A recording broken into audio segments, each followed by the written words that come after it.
We are finally here. The end of ranking every Thomas episode ever. So we're going to be covering the remaining 3 seasons of the Andrew Brenner era and all of the Big World, Big Adventures era.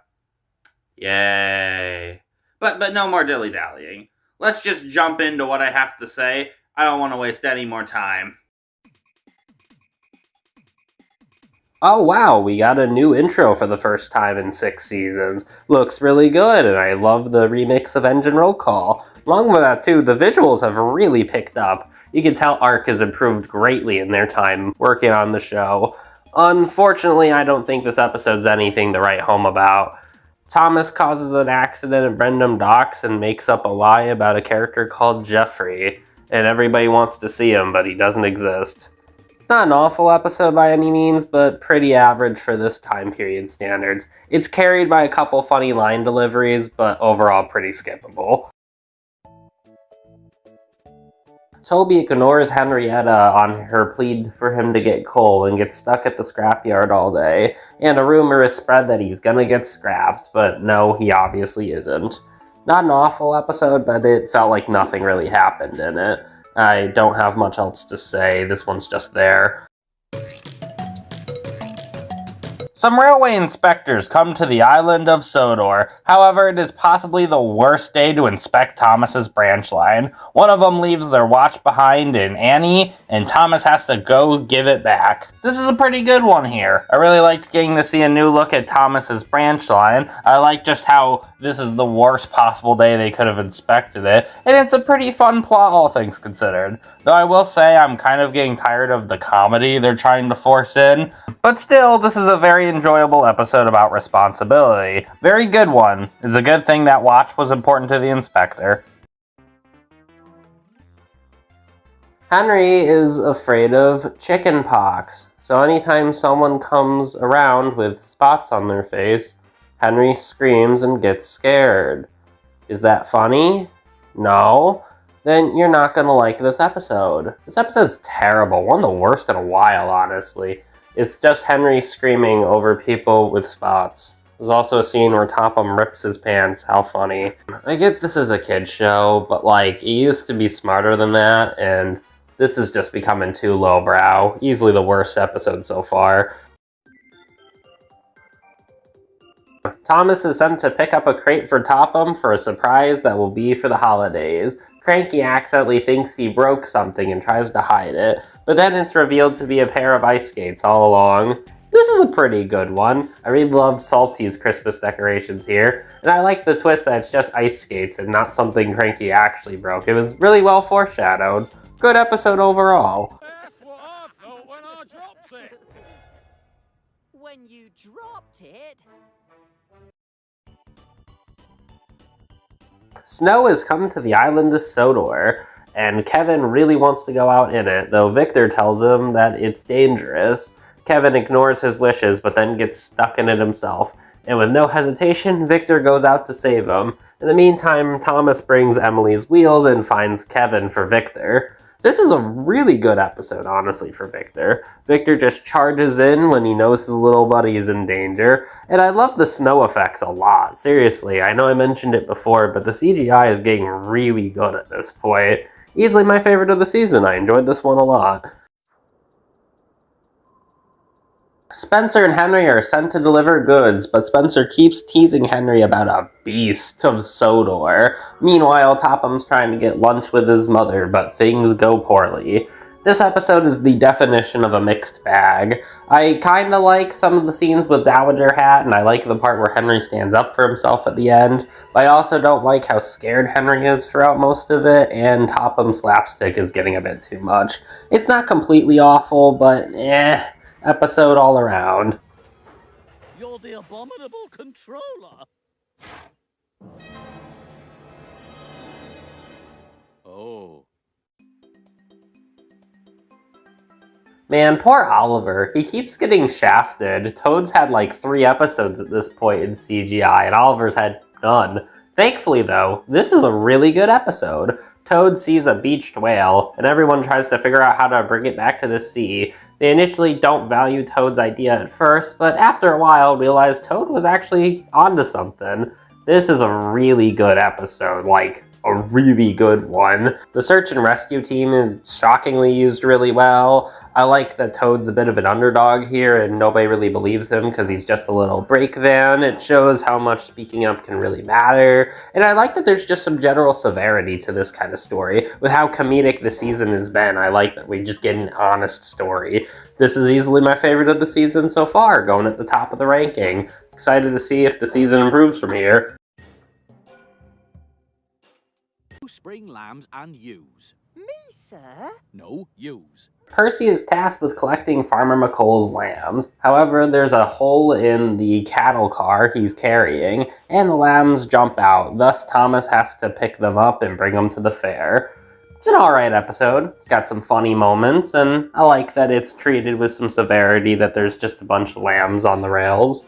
Yeah, it's an alright episode. I don't mind it. Salty is given a job to go to the mainland to help sort out some stuff, but he doesn't want to go because he's afraid of the sea because he's shockingly never been out there before, and funny enough believes in all the stories he lies about. You know what? This is actually a pretty good episode. Wasn't sold on it the first time I watched it, but after rewatching it, I think this is kind of a funny twist that Salty got so engrossed in his own sea tales that he thinks they're all just real. And it's nice to see him out of the Brendam docks for once. This is a really good one. After an accident at the quarry, Mavis is sent to the diesel works. Den takes her job, and Dart has to stay behind and fix her. This is a really good episode. Den and Dart really come into their own in this episode, with Den learning how to master the quarry through Toby, who is used really well here for the first time in ages, and Dart learning that he can fix Mavis without the need of Den. It's a really good episode. I'm surprised to say a Den and Dart episode is this good. Going near the top of the list.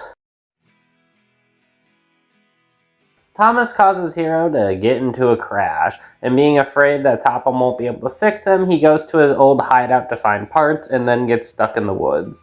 It was neat to see them flash back to Hero the Rails, but other than that, this episode's okay. I don't know what else to say about it, really. A bolt on the suspension bridge comes loose and it's about to snap. Gordon's coming in at a fast speed with the express, so Steven has to stop him before it's too late. This is another really good episode. Steven proves how old and useful he can still be, and there's a lot of genuine tension to it. I like this one a lot. Another one of the best of the season. Season 19's really starting to pick up now.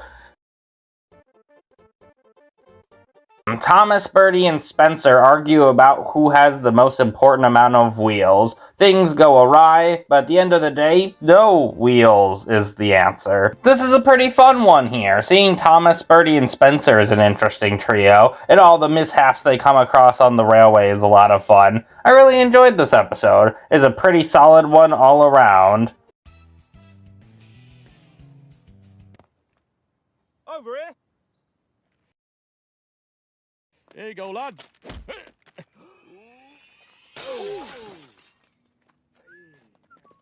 A soccer match is happening on the island of Sodor. Topham tells Thomas and James to work together. However, the two get big heads after realizing that they're the team's colors, so the two end up competing to see who can get their stuff there the fastest, but they end up missing important passengers. This is a really fun one. It's nice to see another Thomas versus James rivalry. We haven't had that since like season 10's Thomas and the Colors, which this is also kind of familiar to.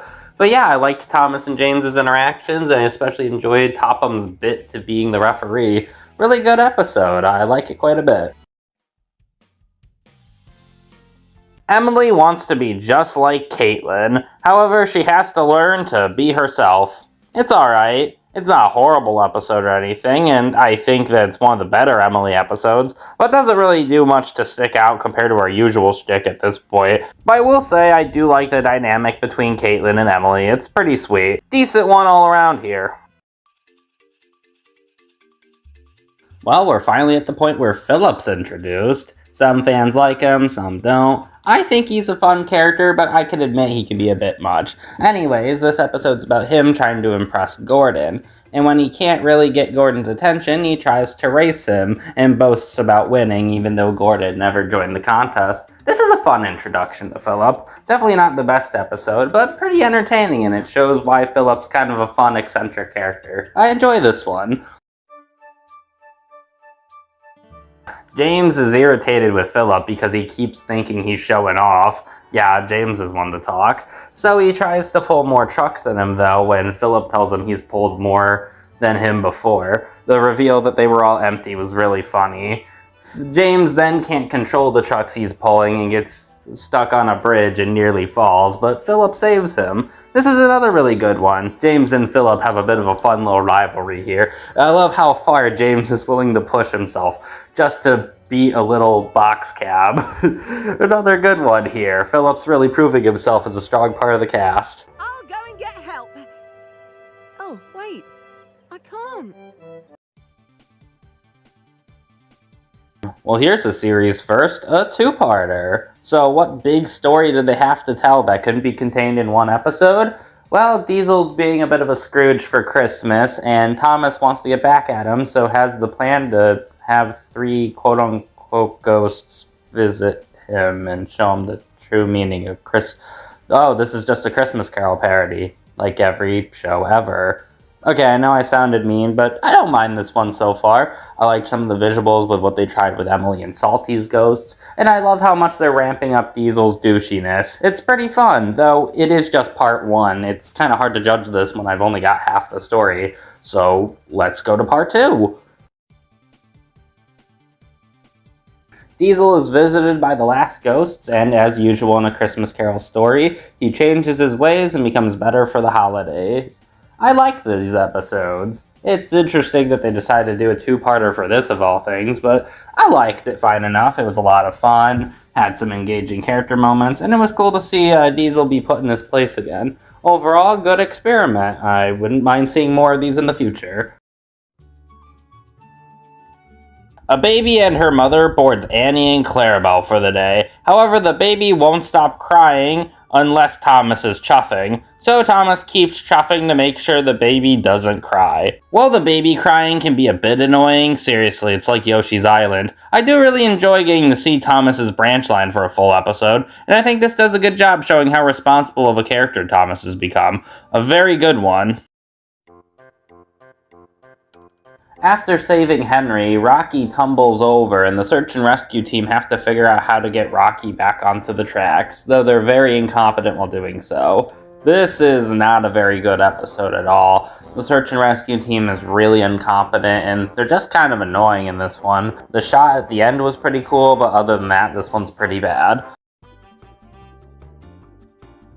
Construction is happening on Birdie's route, so he's rerouted temporarily, and Thomas really wants to see what's on the other side of the mountain after Birdie hypes it up. This episode isn't awful, but I don't really have anything interesting to say about it. It's a pretty standard Thomas wants to see something and thinks it's way cooler than it actually is kind of episode. It exists! Also, it shows Thomas having a fantasy sequence. Ew. But Emily is at the steamworks, and Mavis is at the diesel works, and I sent Salty to the mainland. Wow, that's some nice attention to detail. After being annoyed by Timothy's micromanaging, Bill and Ben suggest he should work at Brendam Docks after Salty's absence from the episode Salty All at Sea, and he proves he works really well. The only problem is the clay pits are now not working as well without him. This is honestly a really good episode for Timothy. I like how he shows up Bill and Ben, and Bill and Ben have really been pushed to their extremes lately. They're such jerks in this one, but it's funny, so I'm okay with it. This is a really good episode overall. I like it quite a bit. Percy overhears some painters and misunderstands what they're saying about Sir Topham Hatt. Hoping that he doesn't leave, they all decide to work harder, and when that doesn't work, they go on strike. But Topham assures them that he's not going anywhere. This is a really good Steam Team episode. It's nice to see the group actually work together to stand by Topham and keep him on the railway. And it was fun seeing them go on strike again, something that's very Season 1 reminiscent. This is a really good episode, honestly. One of the best of the season as a whole. Definitely recommend watching it.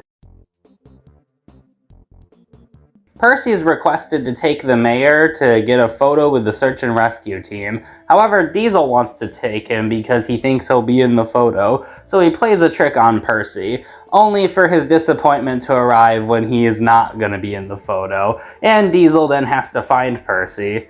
This is an okay episode, like, there's nothing really wrong with it. I find the parts where Diesel is mocked for thinking he's in the photo being really funny, but other than that, it's alright.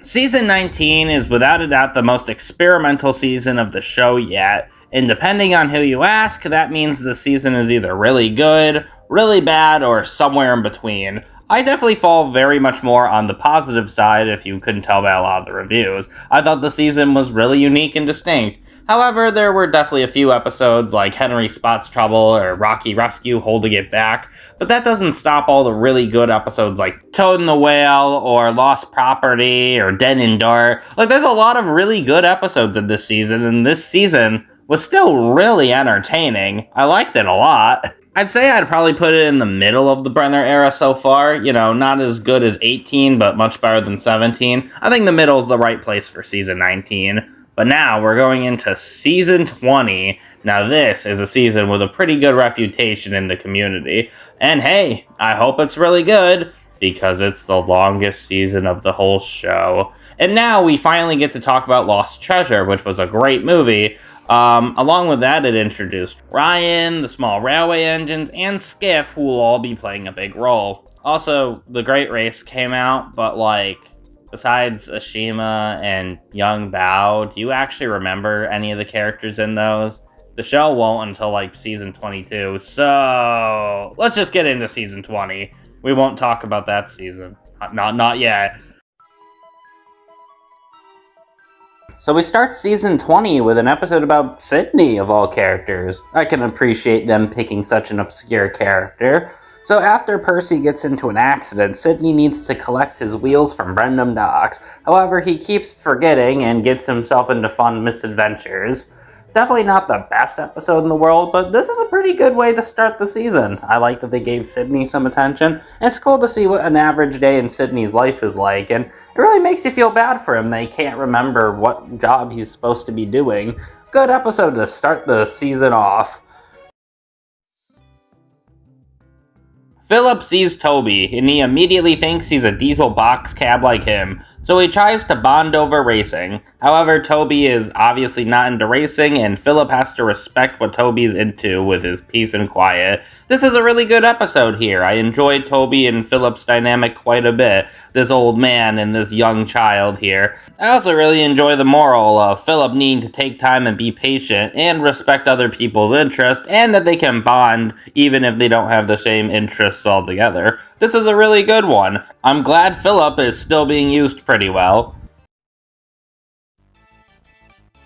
Gordon wants to take it easy for a bit, so he doesn't want to pull the express right away. This makes Topham mad, but then he gives Henry the opportunity to pull it all day. However, then Gordon has to do all his jobs, and there's a fear that he'll never be able to pull the express again if he doesn't pull the flying kipper. This is a wonderful episode. Actually getting to see Henry take the express again and seeing him do a good job at it was wonderful. And Gordon's personality is on point too. Seeing him mess up at a lot of Henry's jobs was really funny, and I genuinely like the fact that Henry tried helping Gordon get his express back instead of being a douche about it.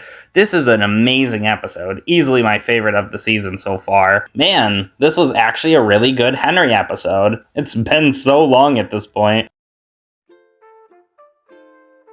Thomas catches Diesel with some ducklings being all cutesy in that, so he tries to have Diesel act nice for as long as possible, otherwise Thomas will spill to Ari and Bert about Diesel's duckling friends. This is a pretty funny one. I like seeing Diesel desperately try to be nice, but inevitably going back in his ways. It's really funny how over the top they go with his nice side. And it was nice to see Ari and Bert have a prominent role in an episode since, season 11? But I will say a complaint with this one I agree with is that Duck definitely should have been in Thomas's role. I think that would have worked better. Otherwise, though, this is a pretty good one. I like this one, though it's probably the weakest of the season so far.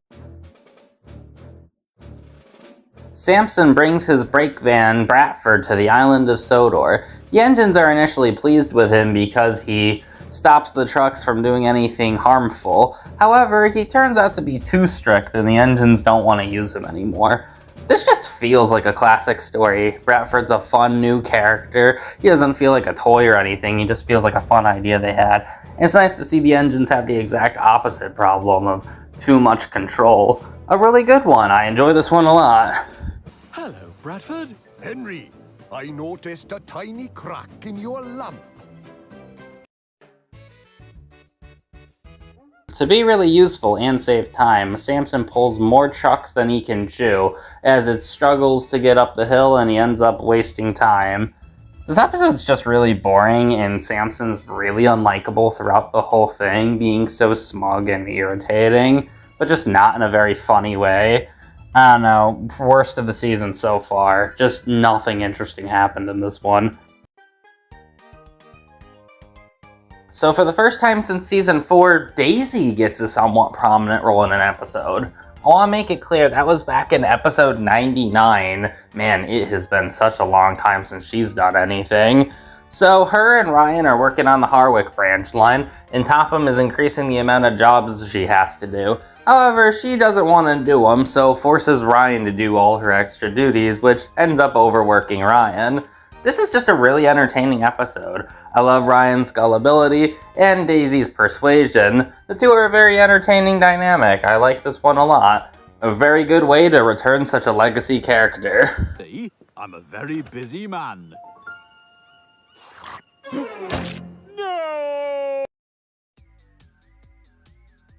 James is, well, being James, and gets a huge ego after pulling some coaches. He's taken off of coach duty and instead is... Thankfully though, Topham does put him back in service, but he has to do a bunch of jobs he really doesn't want to and becomes super pouty about it. This episode is a lot of fun. It's got a good message about not being pouty about things, and a lot of the facial expressions in this one are really entertaining, and it's nice to see James actually start to grow to enjoy doing jobs he normally wouldn't. Plus, this episode's got a lot of good humor, like that scene where James is like slowly passing by everything around him. This is a really great episode here. Definitely one of the best of season 20 so far.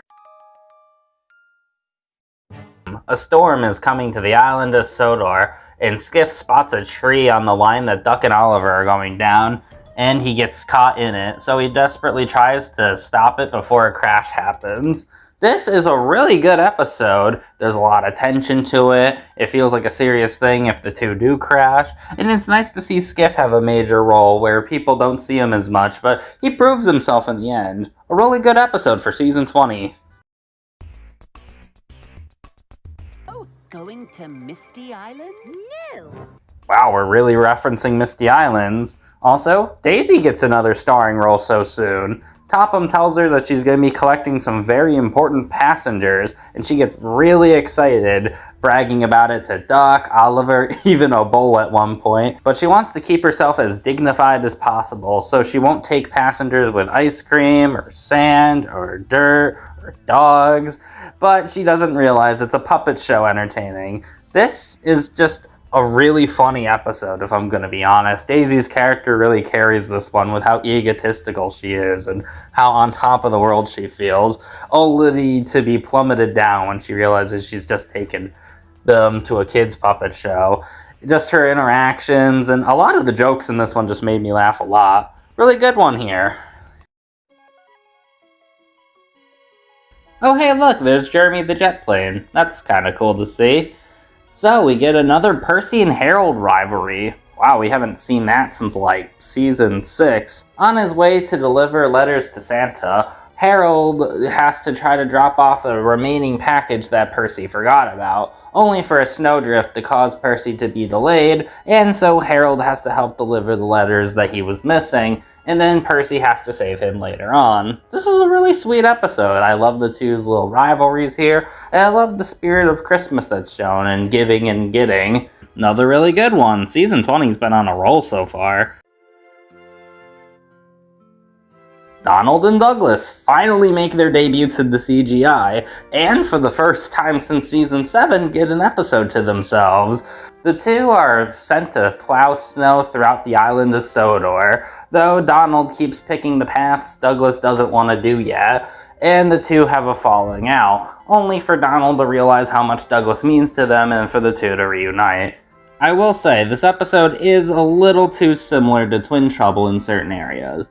But because the two have been gone for a while and that is a fairly iconic episode for them, I can understand wanting to be a bit reminiscent of it. And it really does show their brotherly bond that even in their worst outings, that the two could just reunite and have a good laugh about it. It's also visually just a really good looking episode all around. I would say this is another great episode for the season. I'm glad they brought the two back in a really sweet episode. Oh hey, this is that episode I mentioned all the way back in Season 2's Daisy, remember?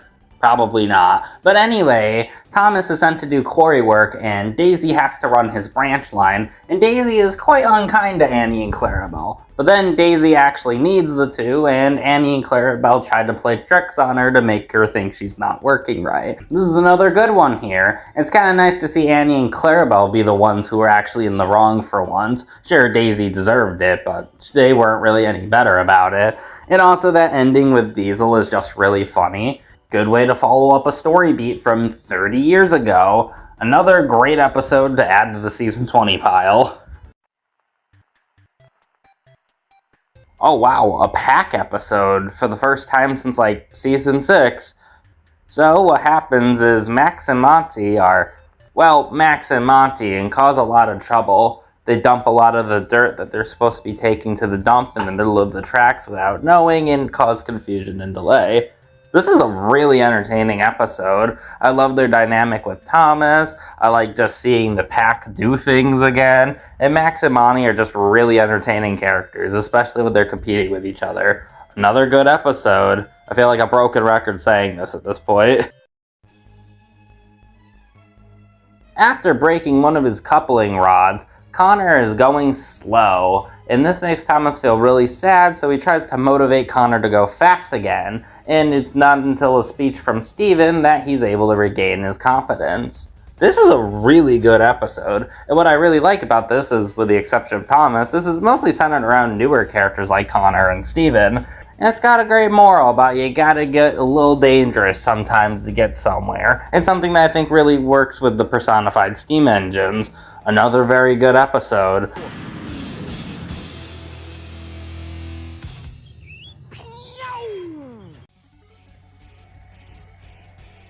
James is given the special task of taking Topham and the mayor around, and he needs to get all of his jobs done first. And he is doing a good job and actually trying and not being, well, James about it for once. However, after learning he has a scratch, he goes overboard about it and can't take them, so he enlists Edward to do it, but he is rewarded for his hard work. This is just a really good episode. I like it as a sequel to Pouty James, where there he needed to take some of the fun of working. Here, it really looks like he's trying to do that with the effort he's putting into his jobs now. Honestly, I like this one more than Pouty James, and that one was already incredible. I'm really glad to see they're doing more with James than we expect. Wood. Actually, I'll only be needing James tonight, Sir Topham. Oh.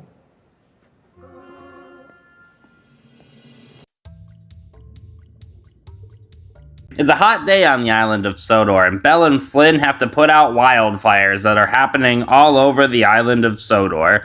In the meantime, Topham is given a hat by his mother that he can't stand wearing, but it keeps him warm. This is a really good episode here. I like that they actually have this serious situation going on with the wildfires, and it uses Belle and Flynn in a good way. Plus, the Topham subplot is really funny, even if it references something coming up. Still, really good episode here. Oh, the indignity. That's my line! Okay, so for the first time since Season 4, we have a Railway series adaptation. This episode feels so weird after everything I've seen up to this point. Actually having drivers acknowledged and proper railway practice, it just feels so unreal in CGI. So 2 photographers come to the island of Sodor, and Bert gets mad after they splash him with mud, so Bert plans to get revenge by splashing them. You know, the average tit for tat. And this episode is just wonderful. First off, they have Wilbur Audrey talk to Thomas. Like, come on, that's just a perfect scene. And in general, this episode just has such a nostalgic vibe. Like, this could have come out in season 4. Perfect moral, amazing visuals, well-told story. Everything about this episode is amazing. Definitely one of the best of season 20 for sure. Show me off in moving pictures on the television too. Don't be silly. That's never gonna happen. But it did happen, didn't it?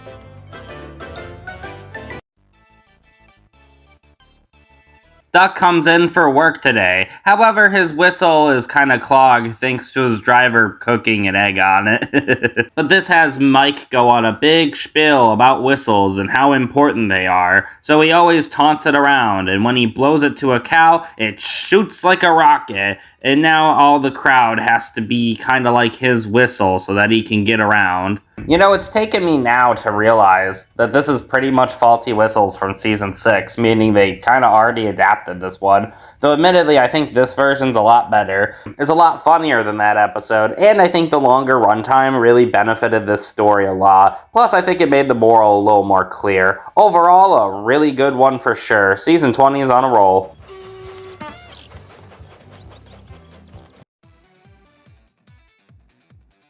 Rex goes on about how easy his job delivering wool will be throughout the day, and for a while it's going really well, until Farmer Willie causes an accident, and Rex is now in a state of despair. This episode's alright, I don't mind it too much. The weakest of the Small Railway trilogy, but still good. I like the scenes at the end where everybody's making fun of Rex for how much he went on about it, and I do like the crash that he gets into. But still, weakest of the 3, but definitely worth watching. Henry's going in to get a new paint job. However, he accidentally gets painted with glow-in-the-dark paint, and everybody thinks he's a ghost engine. He was initially going to tell him it was just him all along, but everybody talks about how scaredy and weak he is, so he wants to prove that he's awesome and scares them. This is just a really fun episode. It's kind of like Halloween, where it's not particularly scary, but it's just meant to be more of a fun romp. The visuals are really cool. Everyone's reactions to Henry are entertaining. It's nice seeing Henry finally get the one-up on the whole scaredy cat thing. Another great episode for Henry. I am shocked to see this. So yeah, I've been praising Henry a lot this season. So is it great to know that this is Henry's last starring role in the whole show? R.I.P. What did you want to tell us, Henry? It doesn't matter. Thomas, Percy, and Toby believe they hear a troll under Farquhar Bridge. However, it just turns out to be a cow and they look silly. This episode kinda sucks, to be honest. Well, I guess the positivity streak had to end at some point. But yeah, this one just doesn't feel right. Thomas and Percy and Toby just don't act like themselves. Toby's very unconcerned about his friends when he thinks a troll is gonna eat them. Percy is scared, whiny, and baby-like he was in the Miller era, and Thomas, for some reason, is the straight man? In the twist, it was a cow. It's like, they really couldn't notice what a cow sounds like. We're 20 seasons in, and they've had more than enough run-ins with cattle at this point. This is just a really bad episode that gets all the cast members wrong with an unsatisfying story. Easily one of the worst, if honestly not the worst of the season. I guess I'm glad it took a while to get here, though. Well, we had to get a toy character at some point. Here's Hugo!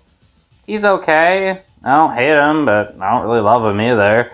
So he comes, and all the engines are initially wowed by him, until they think he's gonna replace them, and then they realize he can't, so they try to make him more welcome. This episode kinda just exists. We've seen episodes like this where the engines believe something's going to be replaced or replace them, and then it turns out it's all just a big misunderstanding, and this one doesn't really do anything interesting with this concept. Pretty average episode all around. The engines across the island see a air zeppelin and think Hugo can actually fly, but then they'll see Hugo and the air zeppelin in the same location, and it's clear he can't. But Hugo gets the desire to want to fly and tries everything in his power to, but needs to learn to love who he is. This one's actually a lot better than his initial episode. I feel like I get him more. He thinks his design means more than it actually does, and that he wants to go up in the air, but needs to be proud of himself. It's definitely not the best episode of the series or anything, but still a pretty solid one. It gave Hugo a little more character, and I respect that. Okay one all around. Well, we have an episode about the breakdown train, Judy and Jerome. They haven't done much in quite some time, and hey, they've gained faces too, so that's kind of cool. So Ryan tries to take them somewhere so they're less bored, but they get bored everywhere an engine takes them, and then they're needed again and they're reassigned to work at Hartwick. This episode's okay. There's nothing really wrong with it. Besides like the meta fact of them using the breakdown train again and how Rocky replaced them, there's really just not much going on here. Still, it's fine. Skiff wants to see a mermaid, so after thinking he saw one in the water, he accidentally drags Topham into an adventure he'll never forget. This one is hilarious. Topham just absolutely loses it with all the misfortune he has to go through with this episode. It also gets really funny when him and Topham are also stranded on an island and he starts talking to a rock. I love this one. This one's just really funny. Hat on. Keep your head warm. We'll see your friends back in Sodor, won't we? When we get back there. When we get back. Marion thinks she found a talking tree, but it's revealed later on that it's actually Glyn from The Adventure Begins. Nice to see him in the show properly. So him and Percy try to restore him and have the idea of moving him to the Earl's estate. They're afraid Topham would want to scrap him, but obviously he wouldn't. This is just a really good feel-good episode, finding an old engine and restoring them to their youth just for the holidays so that they can feel special again. I really like this one a lot. Very good way to introduce Glyn into the show. You again! Oh, it's you! I didn't recognize you with all those decorations. With Glyn now starting to work at the Earl's estate, this has made Stephen jealous and feel like the Earl has left him behind. However, he is not gonna back down. However, Stephen isn't backing down, so he challenges Glyn to a race, and whoever loses gets to be a relic in the Earl's museum. However, during the race, something strange happens. Glyn and Stephen start to get along, and generally speaking, this episode is really funny. Glyn and Stephen are just so entertaining together. Seeing them complain about the modern state of railways is really funny, and them poking fun at James and Gordon is just so enjoyable. Overall, this episode is just super entertaining, and I love the setup for the Earl's Museum, which never gets brought up ever again. Okay, that part kind of sucks, but everything else is amazing. This is a great way to end what has been a wonderful season. Winning races before you were even a sketch on a drawing board, young Gordon.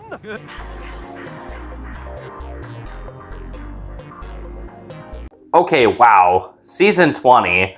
That was an incredible season, one of the best in a long time. Don't get me wrong, the previous 3 seasons were all really good. 18 was incredible, 19 tried a lot, and 17 showed a lot of promise. But it's like everything good about those last 3 seasons was taken to make this season, and just about every episode was a banger. Sure, you had a few clunkers like Saving Time or the Hugo episodes, but even then I didn't think they were that bad. And the good in this season is more than worthwhile to get through those few bad episodes. Just in general, it feels like a big celebration and love to everything that makes Thomas, Thomas, and it's without a doubt the best CGI season. Heck, honestly, it competes with the classic seasons. That's how good this season is. So yeah, if there's any CGI season that I would say you should watch, it's definitely this one. And I feel like the reason this season is so good is because initially this was going to be the last season, as confirmed by Ian McHugh in an email.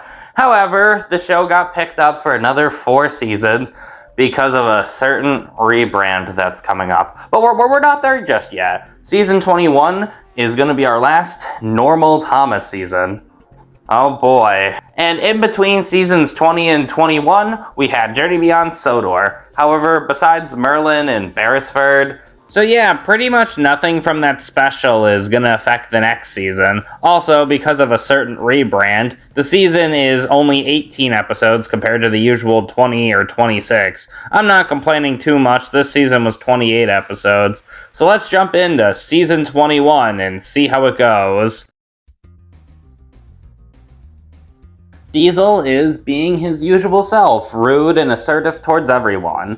He bumps into Daisy at some point in the day and actually causes one of her springs to break. He initially tries to ignore any guilt he feels about it, but he really has an earnest apology towards Daisy. But Daisy doesn't forgive him, so Diesel has to change his ways. Wow, we're starting off really strong. I love this episode. I like that they show a new side of Diesel and how he sometimes blames the others because they just don't trust him or don't like him, but he's gotta take some accountability for what he's done. And he doesn't immediately get forgiven, he has to really work for it.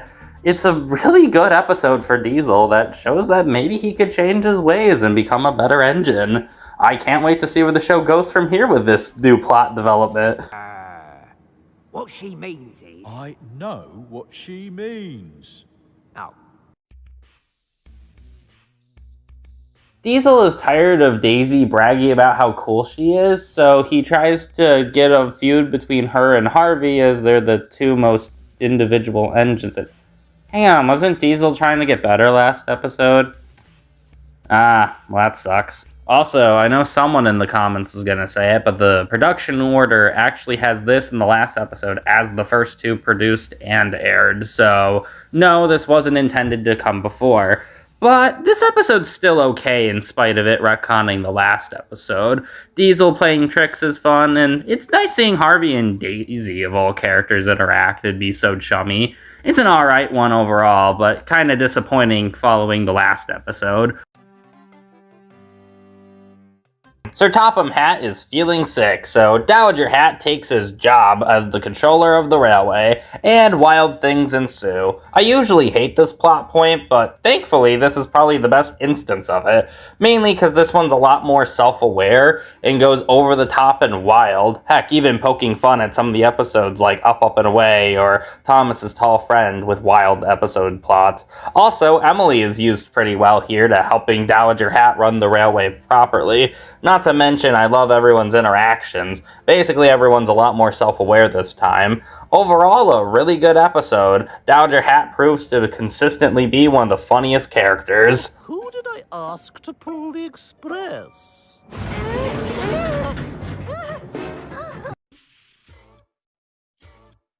Harvey gets his gear for his crane arm stuck in a tree branch, but he doesn't want to make a fuss about it. He needs to learn that sometimes making a fuss is important, and that nobody would make fun of him for being damaged. This is probably my least favorite episode of the season so far. Nothing really interesting happens. It feels less like they wanted to give Harvey a unique episode, and more like they wanted to sell some Trackmaster toy with him. Oh hey look, not terrible, but easily going at the bottom of the list for season 21 so far.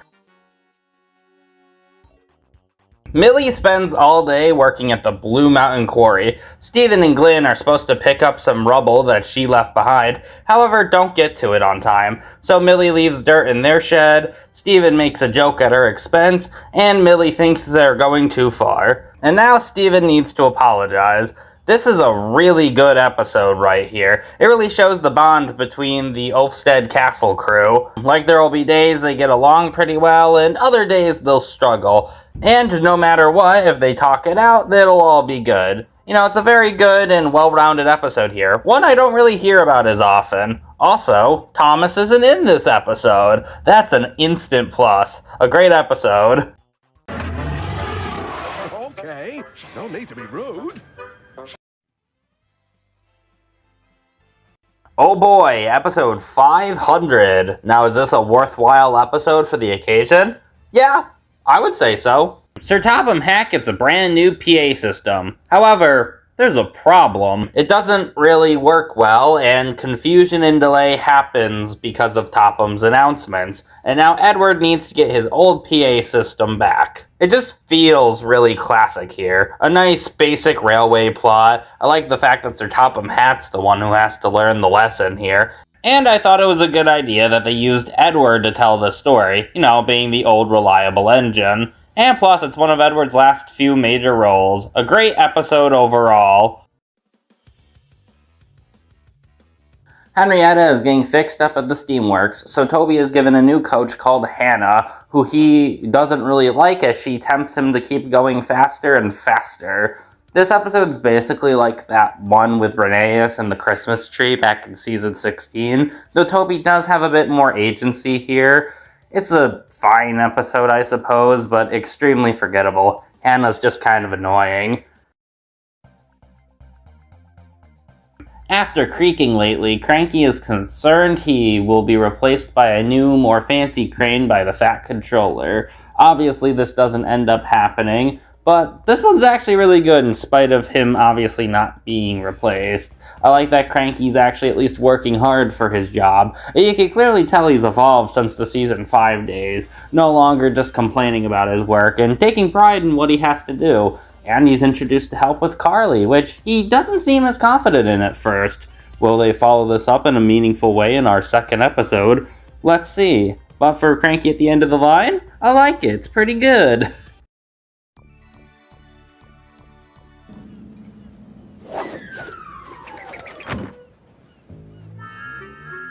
So on Carly's first proper day, she's consistently taking all of Cranky's jobs, which annoys Cranky, so he tries to prove he's superior to her, and the two compete for who can unload the most stuff, until the two get tangled and have to learn through Salty to work together. Again, it follows up on the last one really well. While Carly is far from my favorite character, I really like how they use her to further Cranky's development and show how far he's come, and that just asking for help is sometimes a really nice thing. Also, I really enjoyed Salty's story, and there were a lot of funny moments throughout.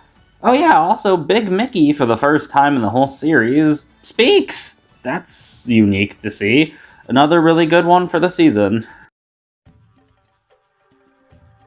Thomas and Birdie get into one of their classic races. However, Birdie ends up breaking down, so Thomas ends up taking his passengers for the time he's away. However, Topham isn't a fan of these unscheduled stops, so watches Thomas keenly and puts Birdie back in service. He hasn't appeared since season 12 at this point. This is a great episode here. I think the plot just feels so classic. It's honestly surprising we've never gotten an episode like this before. Also, Topham is just a lot of fun in this episode. The way he sneaks around is really funny. A really good episode all around.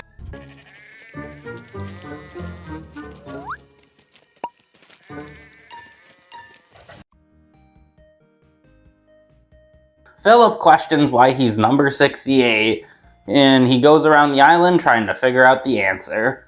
This episode exists. There's nothing really wrong with it, but there isn't much notable about it, outside of some of the more out-there visuals Philip has in the middle of the episode.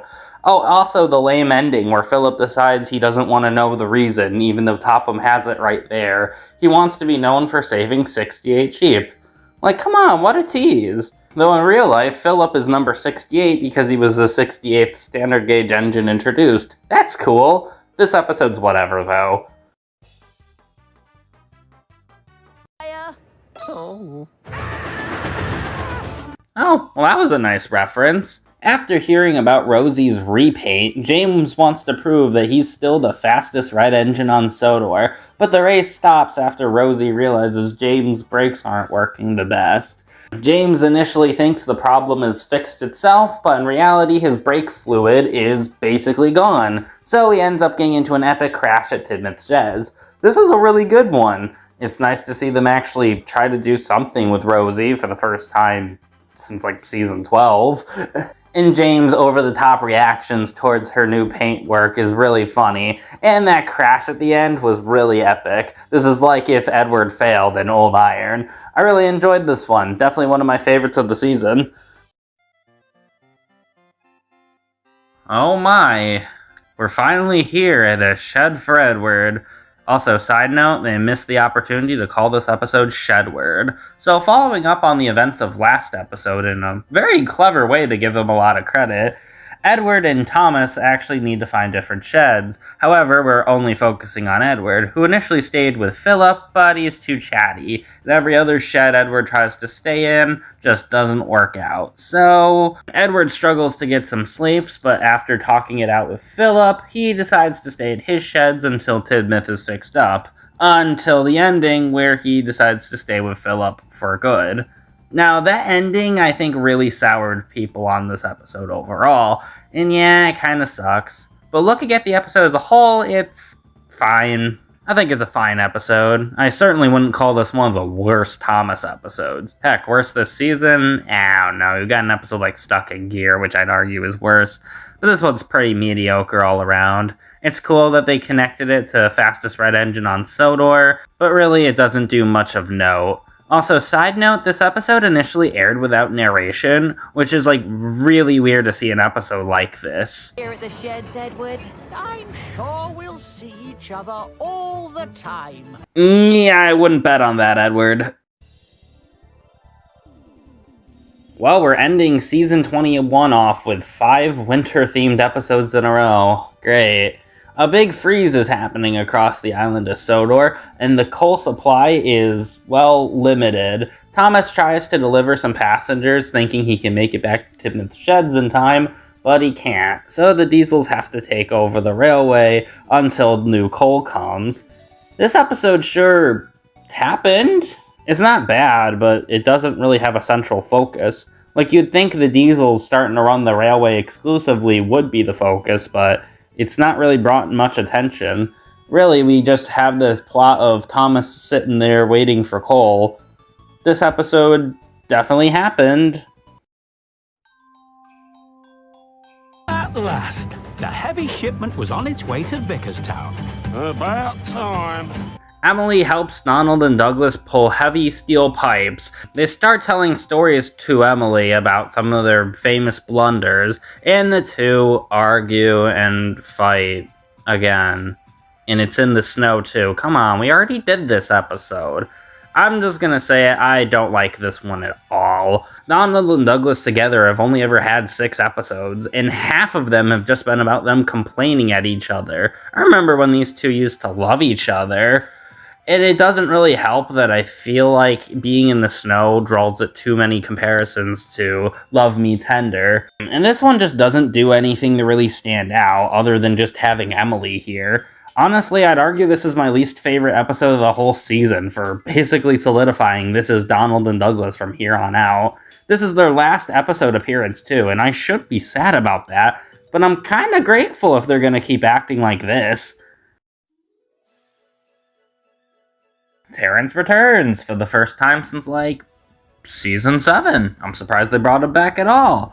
So Thomas is sent out to collect Christmas trees and runs into Terrence, and they recount the old events of when they first met. Then Topham sends him to get a bigger Christmas tree for the Earl's party, which Terrence becomes a bit egotistical and tries to go over the ice, only for him to get stuck, so Thomas has to save him.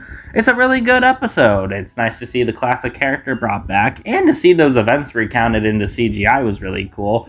And I really liked the scene of Terrence cracking into the ice and Thomas needing to save him. There was some genuine tension there. A really good episode that returns such a classic character. Love to see it.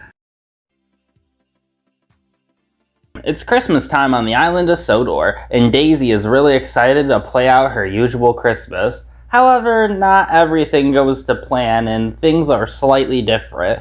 This initially annoys Daisy until she's talking to Ryan and Judy and Jerome, and realizes things have to change sometimes, and it's okay for it to not be exactly the same, and that's not always a bad thing.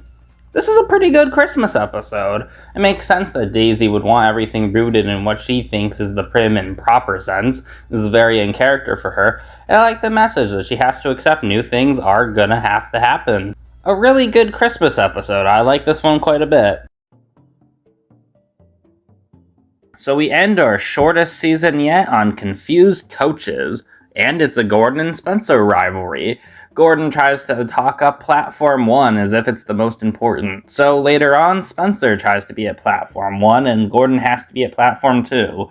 Little do Thomas and Philip know that they're giving each engine the wrong coaches, and the express passengers are taken where they don't want to go. This is a really good episode. It's nice to see a Gordon and Spencer rivalry again. We haven't seen this in ages. The two have very fun banter with each other, and there's a lot of really funny moments here. And it's also a New Year's episode. It comes in very last minute, but hey, it feels like a perfect year-round episode to end the season on. I really enjoyed it, and honestly kind of wish this was the series finale.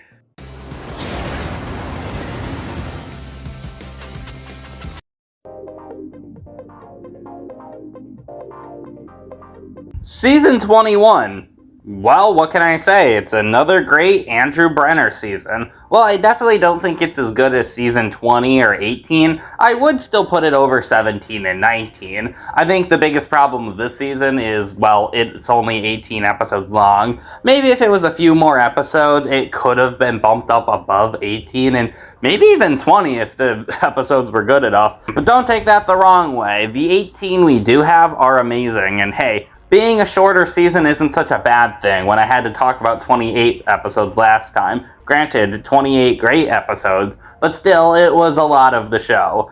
Now, we gotta go into the Big World, Big Adventures era. Yes, the Andrew Brenner era is unfortunately over.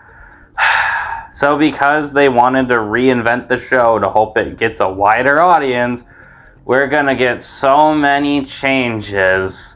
The Big World, Big Adventures movie came out in between seasons 21 and 22. It sucks, but we're not talking about it here. And new character Nia is gonna take Edward's spot at Tidmouth Sheds, making her one of two new main characters. We'll get to the other one when we hit season 22, but brace yourself for all the big changes as Thomas goes around the world, the body movement starts to become even more drastic, and overall, the show is just going to be really different to what you're used to.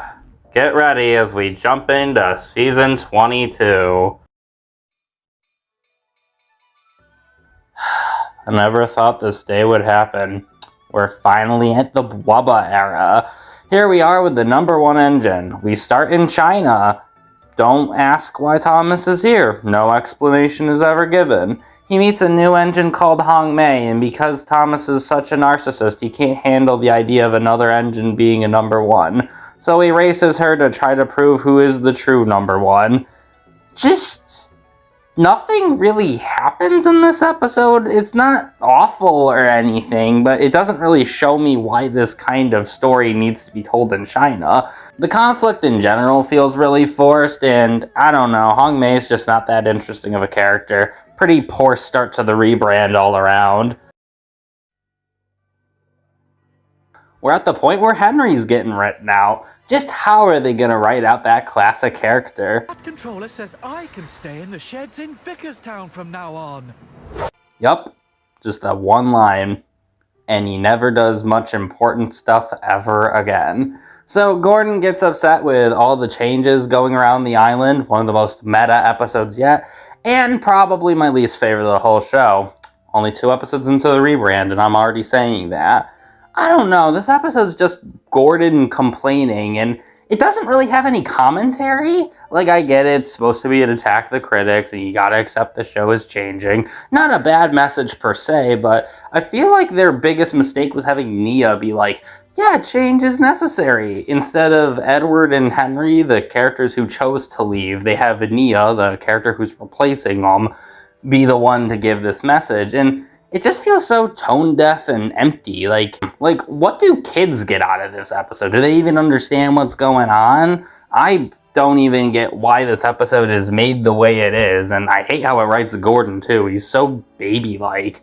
This is easily my least favorite episode of the whole show, hands down. Guess on the bright side, the season can't get worse. Right? Finally, fully cemented into the Wubba era, Rebecca's introduced. Cool. So, Rebecca is upset because she thinks Gordon and Scotsman are better than her, so she tries to be faster by not stopping at stations long enough, so she ends up being early to all her destinations, and this episode just doesn't do anything to make Rebecca interesting to me. She's upset what other people think about her. She's nice. She's bubbly. Man, what a boring character. It was cool seeing Flying Scotsman again, and Topham had this funny line, but other than that, whatever episode. Best one so far, by the way. You have caused confusion and confusion and, We're in India now. We're really going to be bouncing around like this. So, Nishima tells Thomas about elephants and how they helped Shunt, which he doesn't believe. He then gets stuck in some mud and an elephant saves him. This has that one shot, this one right here. Other than that, nothing happened. There wasn't really a central conflict. It just happened. That's all I can say about this episode. It's getting so brain dead. Remember, the past 5 seasons when I was saying the show was getting good again? What happened to that? Rebecca is sad because she doesn't think she has anything that makes her stand out, but then learns what makes her stand out is that she sees the best in people. I feel like you could say that about Edward or Percy or Peter Sam, but whatever, I guess that's Rebecca's thing. This episode sure did exist. It didn't do anything really bad, but it did mostly nothing memorable. I say mostly because we have this infamous scene right here. This sums up watching this whole era. Thomas wants to be a Bollywood star. Who watches Thomas for this? Literally nothing interesting happens in this episode. He's more or less just stuck working around the movie, but then he does something cool and he gets to be in the movie. And it's just nothing's going on in this episode. It's so forgettable. Thomas wants to see a giant panda. Was the thought process for all these Around the World episodes is, what is super stereotypical with that country, and then make Thomas experience it? Because that's all I'm seeing. Boring episode, by the way. Moving on. Thomas wants to go to the Monkey Palace and messes up his order of coconuts. I know, I've gotten really negative since this season has started. But can you blame me? In their attempts at becoming over the top and flashy, it's actually made the show boring and substanceless. It's become so mindless to sit through these kind of episodes. An episode like this is just nothing. It's why do I want to see Thomas interact with monkeys? He's a train. Following up on James crashing into Tidmouth Sheds from last season, he's afraid he's gonna get repainted, and we see him dream of what it would be like to be blue, green, or silver. I actually like this episode. Yeah, finally, a good Blubba episode. It was cool to see what James would look like with different colors and the powers he thinks they have. And I also like how every one of them ends with that idea of James still getting into a crash and how much he's just gotta accept that he did it wrong and he needs to make up for it. This is actually a really good episode. Is it because it tied into one from last season I like it so much? Who knows? Still though, finally, maybe we'll be back on track. We're in Australia now. Thomas wants to be a tour guide and makes up stuff about Australia and gets into trouble. So standard at this point. Nothing interesting happens in the episode, as usual with these Around the World ones at this point. Moving on. Gordon! No! Right. I am surprised to see a duck episode this late into the game, but here we are. The school at Harwick is destroyed, and Daisy has to take the kids to a school at Knapford to go instead.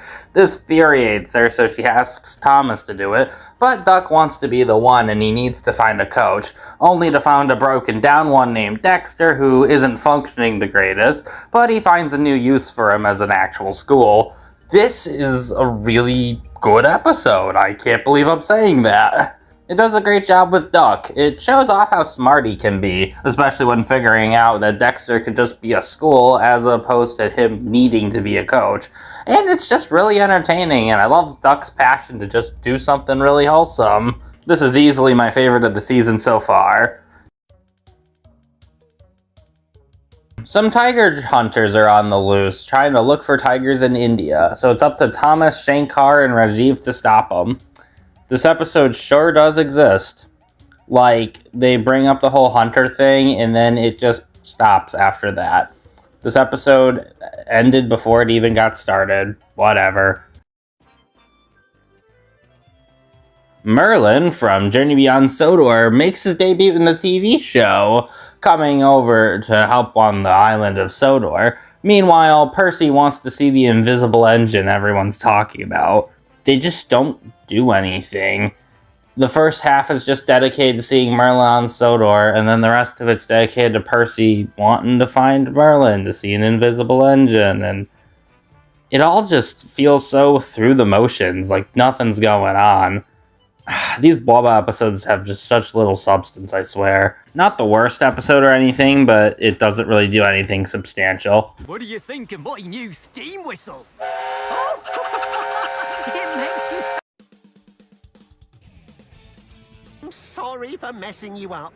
My beautiful, splendid paintwork. James annoys Philip all day by, well, just being himself, really, though to the umpth degree. It comes to a boiling point, though, when James and Philip are stood up at a bridge. This one was actually pretty entertaining. It's nice to see a more aggressive side to Philip, one that doesn't take James's crap. And James is really funny here with how far they push him. I wish the ending was a little less immediate, but honestly, one of the best of the season. Thomas is tasked with delivering a water wheel. It breaks off his flatbed and he has to go around China chasing it. Just nothing to say. This is like the definition of a jiggle keys in front of a baby's face episode. Literally nothing of substance goes on, and it hopes that this gimmick will keep you interested, which it didn't for me, so this one sucks. Samson and Bradford return to the island of Sodor for work. However, it is revealed that Samson is afraid of fireworks, and the two end up getting lost until Bradford calms his fears. This one's really good, honestly. I'm surprised to be saying that. Bradford and Samson have a really sweet dynamic, and it's nice for them to actually expand on more stuff with Samson other than he's vain and annoying. This one's actually a good episode from the Boba era, going at the top. Also, Cyril returned. That's cool. In failing to save a truck, Thomas learns Tai Chi. Yep, this episode sure is in China, alright. Like, it's not terrible or anything, but it doesn't leave any impression. So that probably means it's the best international episode. The steamworks is pretty hot, sir. Quiet, Henry. I'm trying to think. Oh, how about the steamworks? It's Christmas on the island of Sodor, and the heater at the zoo is broken down, so Thomas has to find a warm place for all the animals at the zoo. It sure is an episode. I know I keep saying that a lot, but this episode isn't all that bad. Doesn't do anything that upsets me. Just kind of happens. It's fine. The only other notable thing was that it referenced a Around the World episode. That's odd.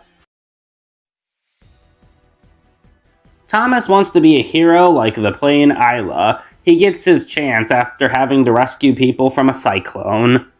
It's fine, I suppose. It's a very automated episode and very standard for this series, but I don't know, I guess him going to Cyclone was kinda interesting. I'm really grasping at straws to find things to talk about now.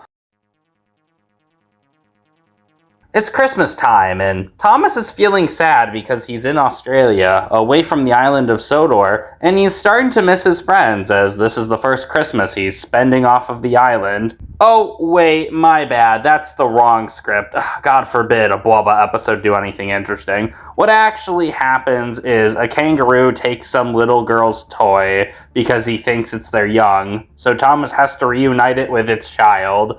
Why was this even a Christmas episode? It taking place on Christmas has pretty much no impact on the story at all, and it really is just Thomas chasing a kangaroo for 7 minutes. Does that sound interesting? No. Was the first thought, like, we're in Australia, how about Thomas interacts with a kangaroo? It's becoming so mindless to talk about. Being a special guest in China, Thomas is tasked with taking a dragon, which he's afraid of. And then he's told he doesn't need to do it, but needs to take a lion instead. Yes, he's this stupid. He doesn't realize that these are fake things. I don't know why he would think that Young Bao or Hong Mei or anyone would be excited to see a real lion or a real dragon. This episode is very dumb. The only part of it that was kind of cool was this little thing of Thomas making a dragon in Steam. It's kind of outlandish how it happens, but you know what? It looks cool. Okay, I don't know what I just watched. At Brendam Docks, Thomas and Rosie are being made fun of by Diesel, and then Bill and Ben make a joke about them kissing, and the two have like these weird feelings and try to avoid each other the whole episode. And everyone just starts making jokes about Thomas and Rosie being together, and this episode feels weird. It feels like a fan fiction more than anything. Romance for the Engines has never really been established at all as a thing they feel before, and I feel like it just personifies them too much. But like, just in general, watching this episode feels so unnatural. Nothing really feels right, no one acts like themselves. Like, there's this one scene where Gordon comes by and he's like, oh, I hope you run into Rosie soon or something, and it's like, why would he ever say anything like that? It's not the worst thing in the world. I don't find it, like, completely unwatchable. There was a funny scene with Topham's mother, and there's some nice visuals, but like, I don't know, man. This episode just feels wrong to sit through, and I'm dying of cringe just talking about it now. Okay, I know I haven't had a guest star in a while, but this episode is so bad, I just want to take one break from Wubba, guys. Just for one episode. I don't care if it's even a good one. Someone else can talk about the next one. In life, there have been several mysteries that have consumed society. Who shot Mr. Burns? Why was Thor crying? And what has Ivo Hugh contributed to society? I'm ExpressBean64, and I'm here to uncover the most influential mystery of them all, the case of the puzzling parts. When it comes to the Big World, Big Adventures era, people always mention episodes like Heart of Gold or The Great Little Railway Show. These are typically considered the best episodes of the era, yet I never hear anyone mention puzzling parts. That's because they're all cowards, okay? This episode is literally one of the best things to come out of that whole era, and I will fight you on that. Let me tell you why this episode is peak. This episode stars Sydney and Paxton as leads, which is an amazing decision. I don't know about y'all, but I have a lot of love for the Diesel trio that was introduced in Day of the Diesels. Sadly, Norman doesn't have an appearance to complete the lineup, but that's okay. This honestly feels like an episode that could have worked in the main Brenner era. This episode is literally just Paxton and Sydney sharing their only brain cell throughout the entire episode, and it's honestly really great. While watching this episode for this review, I found myself legitimately laughing at some of the gags, like when Sydney blew up. Now, let's talk about the story. Sydney finds a mysterious flatbed and teams up with Paxton to uncover what its true intention is. I was instantly hooked for the mystery and found myself yelling clues to the engines, but for some reason they just couldn't hear me. I mean, it was pretty obvious that they were for Sydney, but not gonna lie, after not seeing the episode in a minute, it actually took me a while to lock in, which was kind of embarrassing, but oh well. This episode just also jumps you straight into the action. There's shows like One Piece, where you gotta cut through like 10 minutes of recap. So I greatly appreciated that. We also gotta see Red show up and spit some knowledge, and even Whiff and Scruff appeared. Maybe my sense of humor is ruined, but I laughed when the garbage landed on Sydney. Also, like, there are no engines working on Sodor today, so they had Paxton running the entire Northwestern like it was the Navy. He hit like 4 destinations before noon. They had my boy running across that island. Also, I would have appreciated a cutaway to the incident beforehand. Like, I feel like a scene akin to a Family Guy cutaway of Diesel crashing into Sydney, if timed right, could have been really funny. All in all, good graphics, responsive controls, and it's easily one of Big World Big Adventure's best. Arguably, the peak. Okay, because name another episode where the main character blows up. Heart of Gold? Ha! Personally, I prefer Soul Silver, thank you very much. This episode is peak. Move over Citizen Kane, move over Paddington 2. Just go ahead and clear out the entire Criterion closet because this is the only thing you'll need. It's so good it outclasses anything made by the dude who made the Mona Lisa. Wait, who painted the Mona Lisa? Da Vinci? This episode gets 5 big booms. Boom, boom, boom, boom, boom. This episode isn't stupid. You're stupid. But yeah, good episode. Expression64 signing out, and back to you, Spider-Fan. Thomas wants to protect a bunch of endangered animals in Australia. However, he's told he can't after one pretty minor misstep on his half. And then a forest fire happens and he saves a bunch of koalas. It just is going through the motions at this point. Like, there's really nothing super awful about this episode, maybe besides the fact that the conflict felt a bit forced in the middle. But just like, it didn't do anything. It's just there. I wish I had more to say, I swear. But I'm not going to force the review to go on any longer. Nia has to take Annie and Clarabelle out for the day, but she can't read the numbers on the signs, so she has to learn how to count. You know, I actually really enjoyed the fact they used Nia being from a different country for most of this episode, so she can't tell what the signs have to say.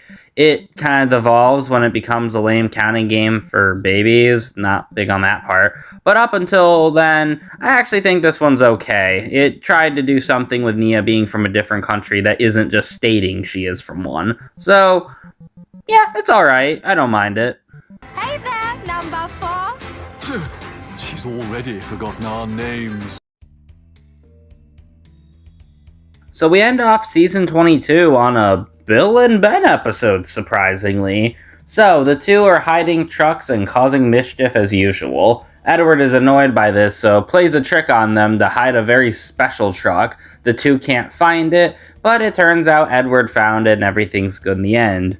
I actually really enjoyed this one. It was nice to see the Edward, Bill, and Ben dynamic come back. It was nice to see Bill and Ben in an actual panic over their actions. It had a lot of really funny moments. It was really sweet at the end with Edward, Bill, and Ben reconciling. I enjoyed this one a lot. I'm surprised to say season 22 ends on a high note, but thus ends what has so far been the most different season yet, to put it lightly.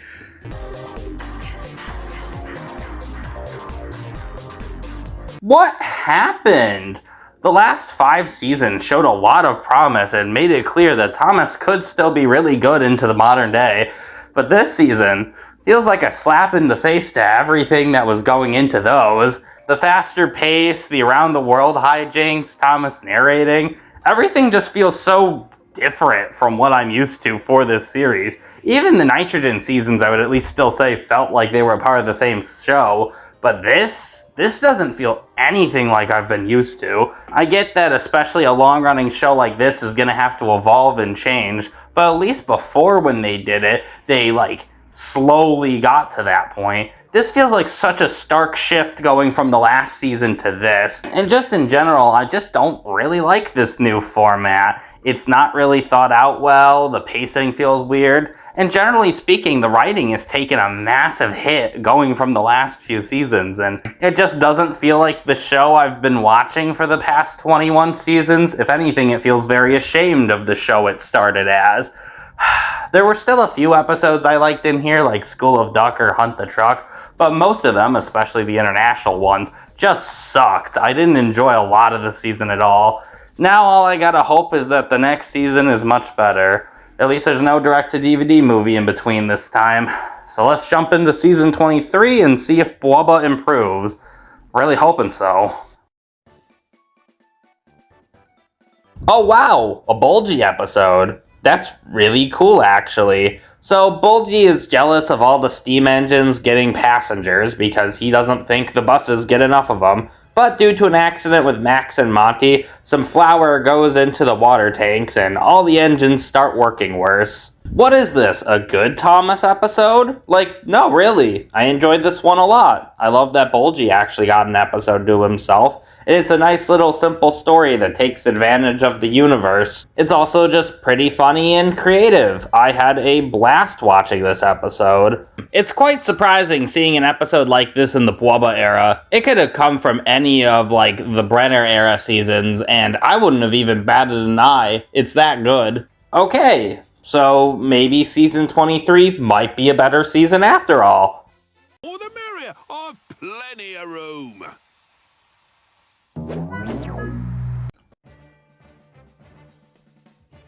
Oh wow, an international episode not about Thomas. Instead, it's about Rajiv.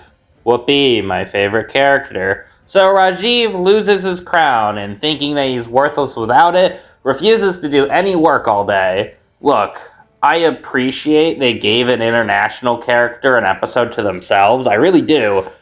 But the episode's not very interesting at all. They don't really give me a reason why Rajiv cares so much about his crown or like how special it is to him. It's just kind of, oh no, I'm missing it. I need it. Just a pretty uninteresting episode all around. Rebecca is tasked with pulling troublesome trucks to Vickerstown. And she does it. That's all that happens in this episode. I'm not kidding when I say this is the epitome of one of the most nothing Thomas episodes yet. Literally, it's just Rebecca pulling trucks. Nothing interesting or meaningful really happens in this episode. The only part that really sticks out to me are the flashbacks at the beginning. Great. But what can I say? This is just one of those episodes that I have like nothing to say about. Probably my least favorite so far. It just shows how uninteresting Rebecca is, if anything. We're in Brazil now. Thomas meets a new big engine called Gustavo, who reminds him a lot of Gordon, and not wanting to be bossed around by him, goes on the express line without knowing that it's actually for an electric railway.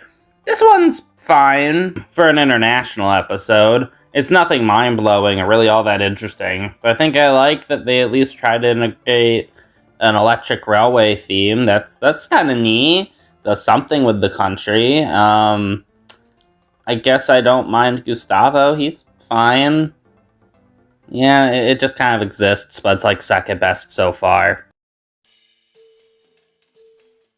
Toby is sent to work at Ulfstead Castle in the place of Stephen. However, people start calling him old and it makes him feel sad, though he proves himself by saving King Godred's crown. Shockingly a good Toby episode. Like, when was the last time I ever said that? Toby actually feels like the brave and courageous engine I always associate him as when he goes out to save Godred's crown. Granted, it does have that beginning part where everyone's calling him old and lame, but it more than makes up for it as this episode goes on. It's genuinely really good. I am so glad Toby finally has a good CGI app. While taking some trucks to Brazil, Thomas runs into some musicians who like the way the trucks flow with their sounds, so they want Thomas to be in their batucada. Unfortunately, he doesn't have a way to make music, or at least he thinks he doesn't, and then they remind him he can blow his whistle and the episode just abruptly stops. It's just really feeding into that problem of these episodes not having a clear direction to go in. It doesn't even feel like it ends or anything really happened, so it just ends up being like nothing. After a silly accident with Rebecca, Gordon can't stop laughing and needs to stop because he doesn't think anyone will take him seriously anymore. This is just honestly a really dumb episode. Like, obviously, no, nothing bad's gonna come out of this, and they don't really do anything interesting with the fact that Gordon's just laughing constantly. I guess Bwubba really broke the streak of Gordon constantly having good episodes. Thomas delivers cars at the wrong station. Instead of just owning up to it, he tries to improve on his mistake, only to make it worse. This is literally just the definition of the most generic bad episode this show has ever had. Like, it's a bad episode, poorly written, and a hollow moral, but there's just nothing interesting about it. Episodes like Ho Ho Snowman or Fiery Flynn, as bad as they are worse than this, or at least interesting. This one, however, is just bland. Diesel is so tired of being singled out by Sir Topham Hatt for getting in trouble all the time, so for a change, he plays a trick on Rebecca to make it look like all the other Diesels aren't doing their jobs. This one's actually a lot of fun. It's nice to see that old mischievous side of Diesel again, and one of the rare good uses for Rebecca. And I love his tulling off at the end. Oh, and also the intro parody. That was really funny. Surprisingly, a really good episode. Diesel stayed one of the few consistently good things about this show, especially the CGI. Didn't I beat you? Yes, you beat me. Thomas runs into Raoul from The Great Race, and the two constantly compete all day. However, it ends up going too far in the end. This is actually not bad. I mean, it's certainly not an amazing episode. I would probably just say it's okay. But, I don't know, Thomas and Raoul's rivalry was kind of fun here, and seeing them consistently put each other in worse situations was a bit entertaining. For an international episode, it's alright. Probably the best one so far. I did say I wasn't talking about the direct-to-DVD movies, but these specials are only half hours and do count as real episodes. So I have to talk about them. Salty, then later Porter, go on a commission. However, this starts to become a trend as all the Diesels end up going out of action, and Sodor is now in a big panic and everything is getting delayed. Even though we had an episode 2 seasons ago called The Big Freeze, where every steam engine on the island was out of order, and like 12 Diesels could run the island just fine. But when 7 Diesels and 1 steam engine are gone, apparently the whole railway is in shambles. How does that make any sense? Anyways, the special is fine. Like, this episode isn't bad or anything, but there's really nothing, like, super significant about it that, like, really stands out in my head as, oh yeah, that's a classic moment from Steam Team to the rescue. It doesn't really do anything super wrong, but doesn't really do anything super meaningful either. It makes me wonder why this had to be a half-hour episode at all. If I had to guess, they just wanted a big special to emphasize the big Steam Team main characters as a whole. However, if there's something I really like about this special, it's the song Don't Stop. If you haven't listened to it before, please listen to it. It is really good. But make sure you're listening to the UK dub. The US dub version is really awful. But average special all around. Have I forgotten something? No, all good. Thomas is given a job at Arsborough. However, because he doesn't return in a timely fashion, Percy thinks that he's gotten into a massive accident. So he panics and panics and panics. This is one of the most annoying Thomas episodes ever. You want 7 minutes of Percy screaming and whining, then this is for you. However, this is just such a disservice to this dude. Like, remember back in Season 5 when this person braved a rock slide? Yeah, what happened to that guy? Now he's afraid of his own shadow.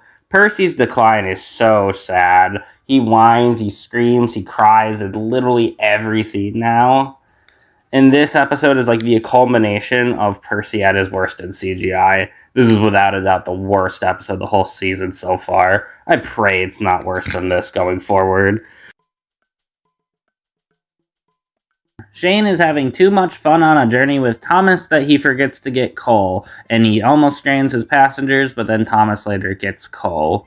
It's just really uninteresting. Shane is not an interesting character who can carry an episode on his own, and nothing really happens in this episode.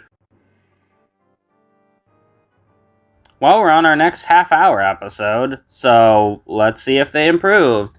We're in Italy now, and Thomas wants to think he knows more than he actually does while working in Italy. And he hears about a lost engine, which he desperately tries to find and almost dies from. And it's boring. Like, seriously, this might be the most boring Thomas episode I think I've ever watched.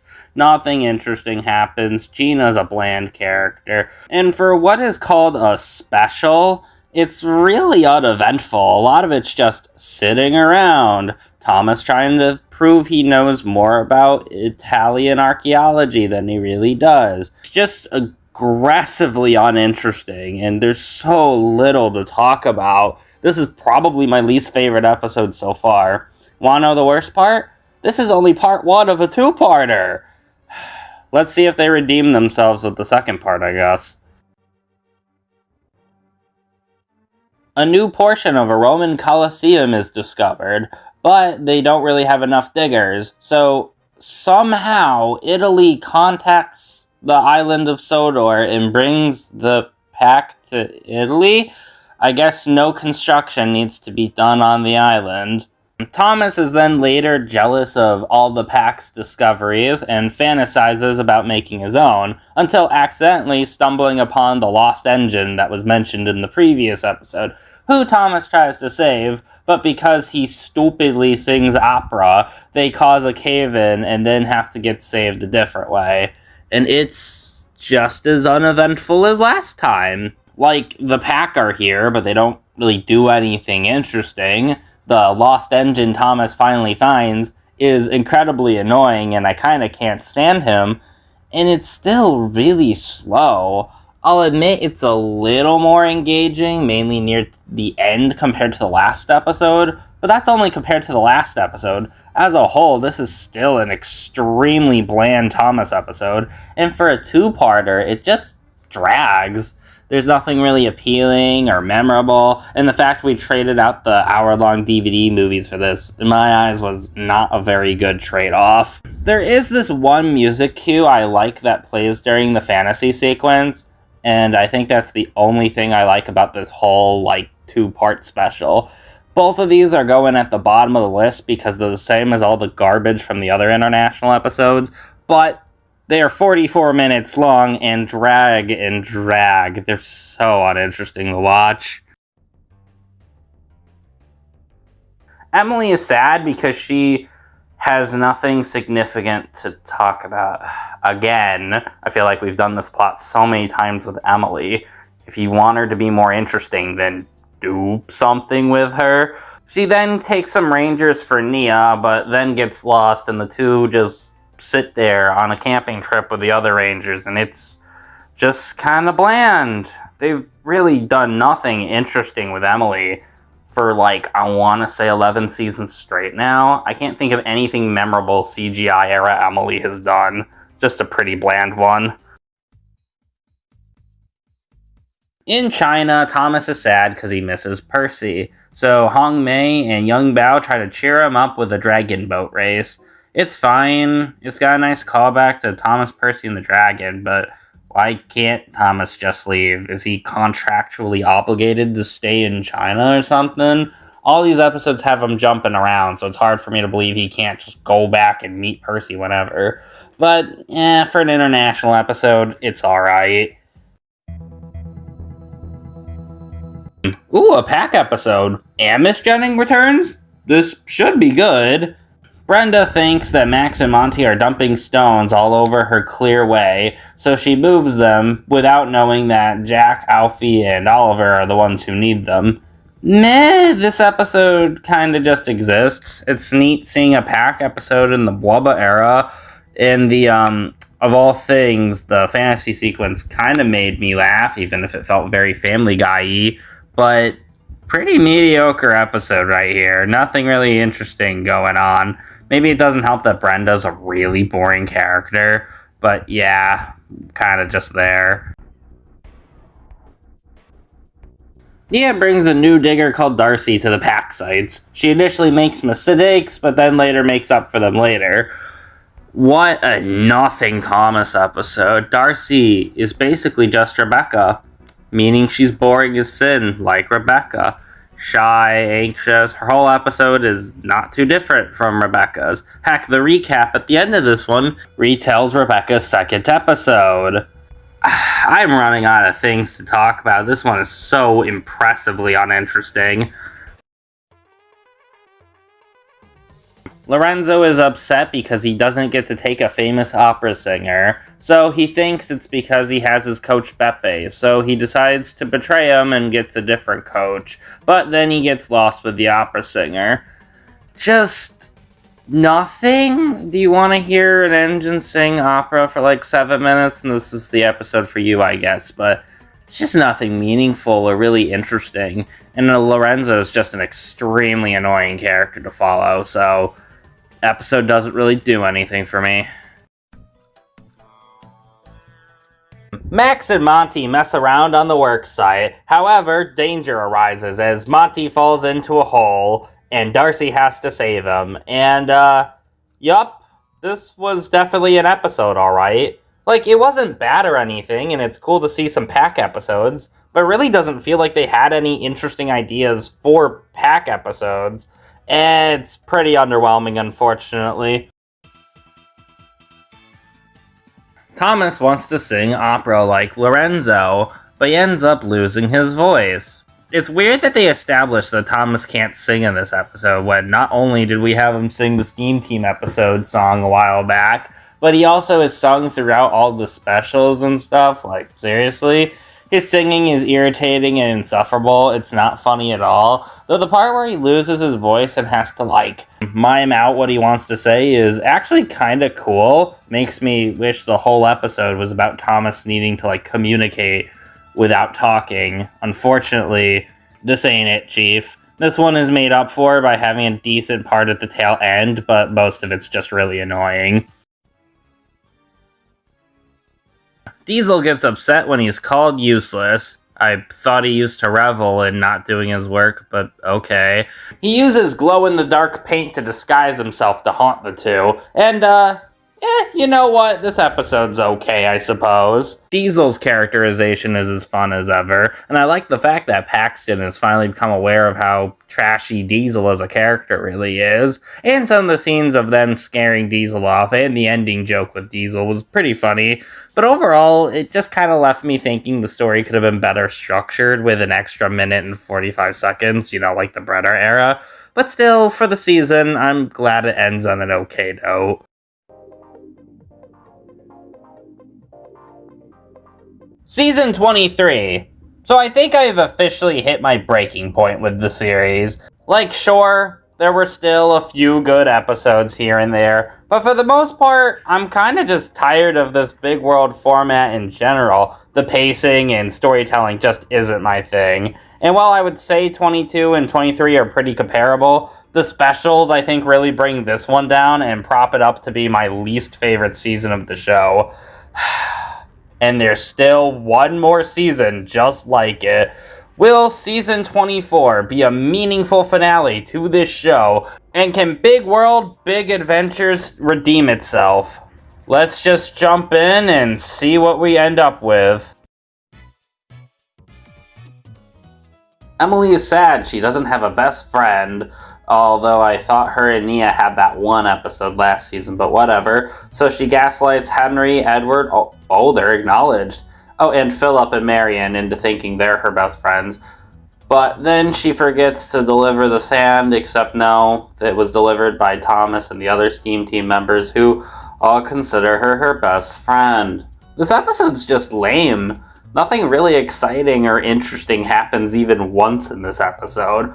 All it really is Emily being sad that she doesn't think she has a best friend. And, well, I wouldn't want to be her best friend either. Emily sucks. The most significant thing about this episode were that Edward and Henry got spotlight roles again, but this isn't a very good episode, so it barely is worth mentioning. I guess it's good to know that season 24 is going to be more of the same. No!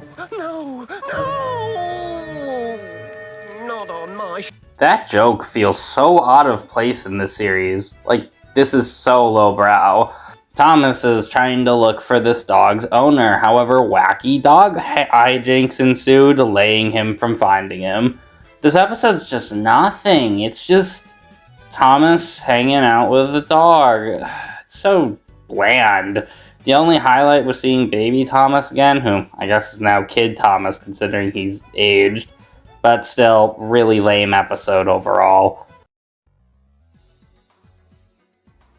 A little railway show is happening. Percy thinks it's talking about all the small engines on the island of Sodor, so pretty much all of them go to Ulfsted Castle and don't do their jobs.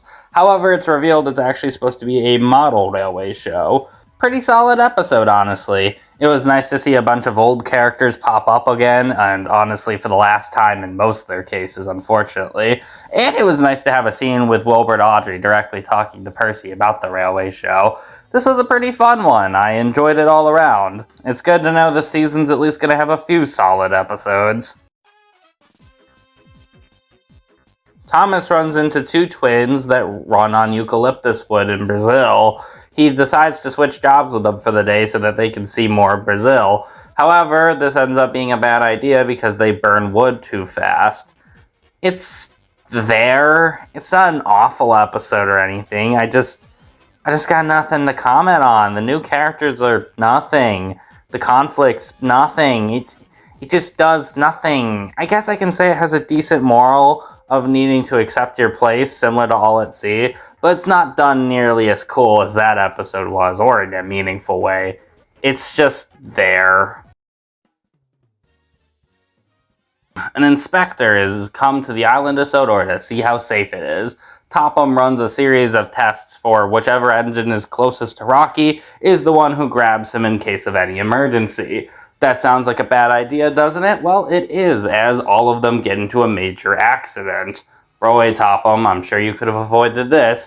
So Emily steps up and grabs Rocky and saves the day. Also, a bridge is collapsing and Gordon almost crashes. It's just noise. It's not awful or anything. In a season like this so far, it's one of the better episodes. But doesn't really do anything all that noteworthy. Like, this is supposed to be like a big blow up for Emily, something that really defines her character. She gets a number at the end, but it just doesn't mean anything. This episode's barely about Emily at the beginning, and then later it just becomes about her, and she just does her job and is awarded as this rescue engine. It's all treated like a big deal, but it doesn't feel that grand. Well, you look back at Thomas and the Breakdown Train, and that came after a series of failures from Thomas, and the first time he did anything selfless, it felt like a meaningful thing to his character. This is just not meaningful. It just happens to Emily. It's whatever overall.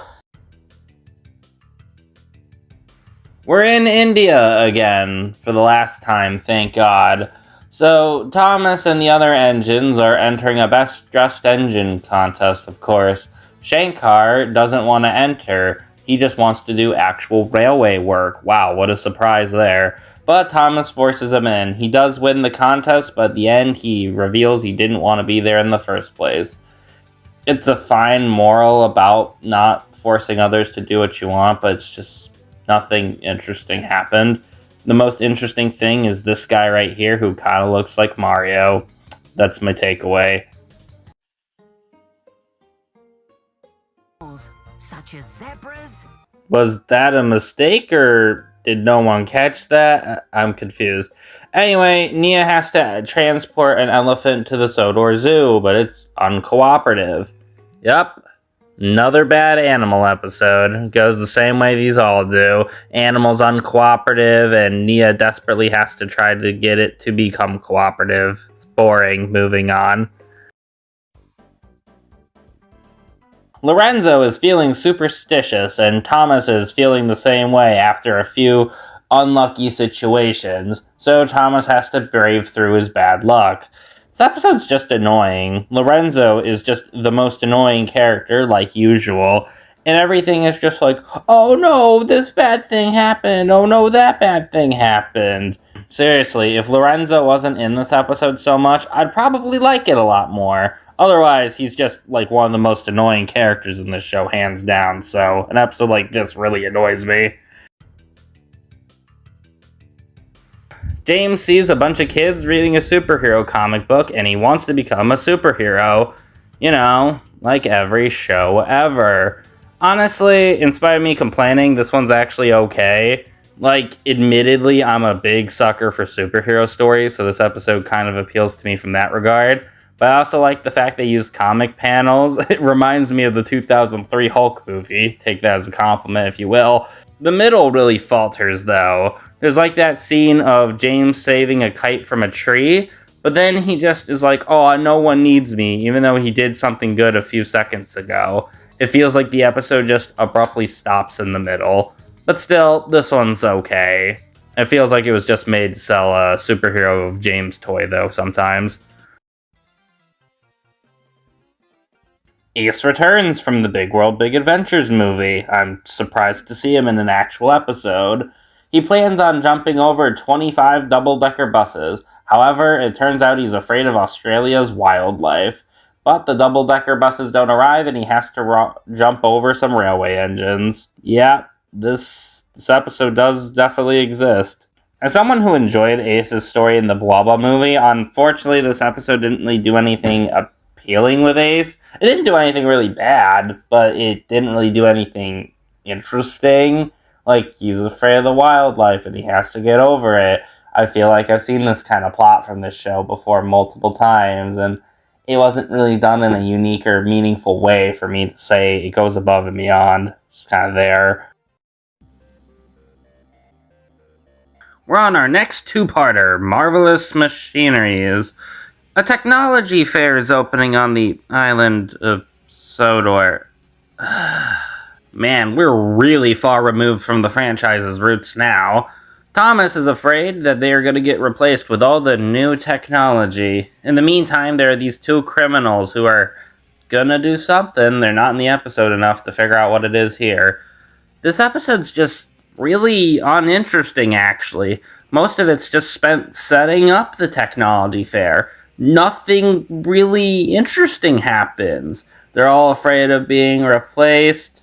There's these two guys. We'll see them more in the next part. Thomas stops this jet engine in a callback to that episode from season 6. This should be more interesting to talk about, but it's not. Seriously, what's the point of making a 22-minute episode if you don't have a plot that's interesting for 22 minutes? Maybe the second part is better? I don't know, but I'm really growing tired of these half-hour specials.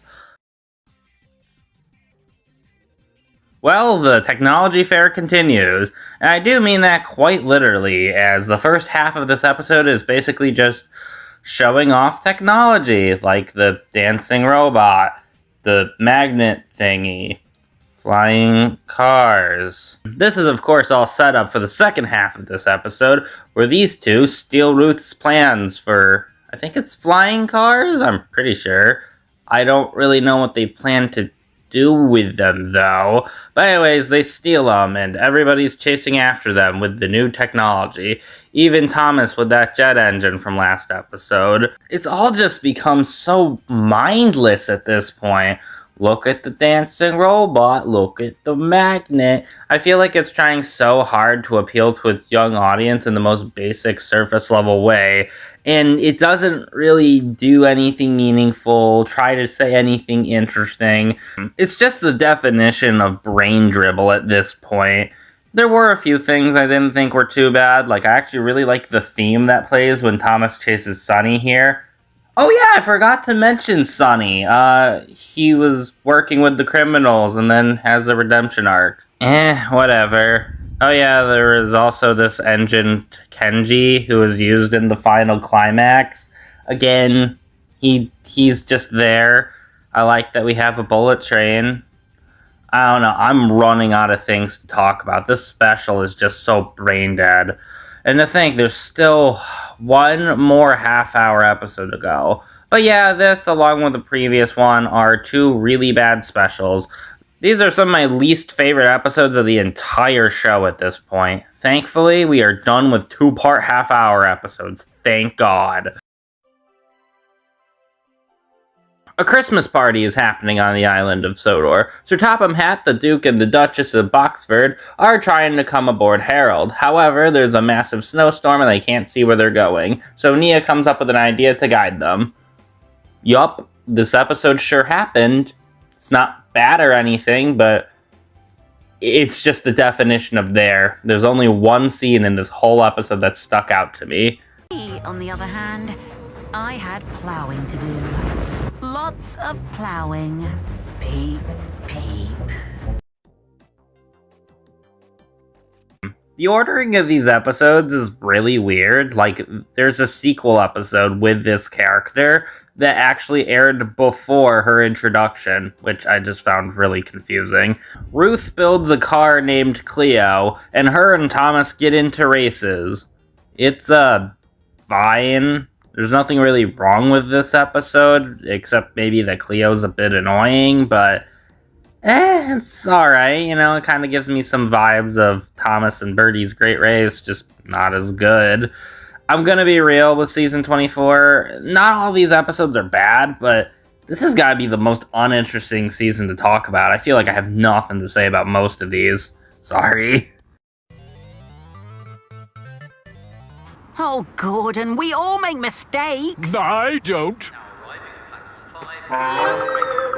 Sonny from the Marvelous Machinery episodes is given a chance by Sir Topham Hatt to be really useful on his railway. However, none of the other engines seem to like him and don't think that he's very trustworthy. Diesel tries to sympathize with him, only for the use of tricking him to doing his work. Sonny immediately finds this out, ditches Diesel. Diesel tries to chase after him, he nearly falls in a hole, but Sonny then saves him, and the people respect him. You know what? This episode isn't so bad. I actually kind of liked seeing Sonny try to genuinely redeem himself, and I actually really liked him and Diesel's interactions a lot. I love how Diesel had to be such a blattermouth and immediately blew his plan over. There's also some surprisingly good dialogue too, and overall this episode was actually quite enjoyable. I'm surprised. This one's pretty solid. Ruth is working on a new workshop, and Thomas helps her power it up. There's a Back to the Future reference in this episode.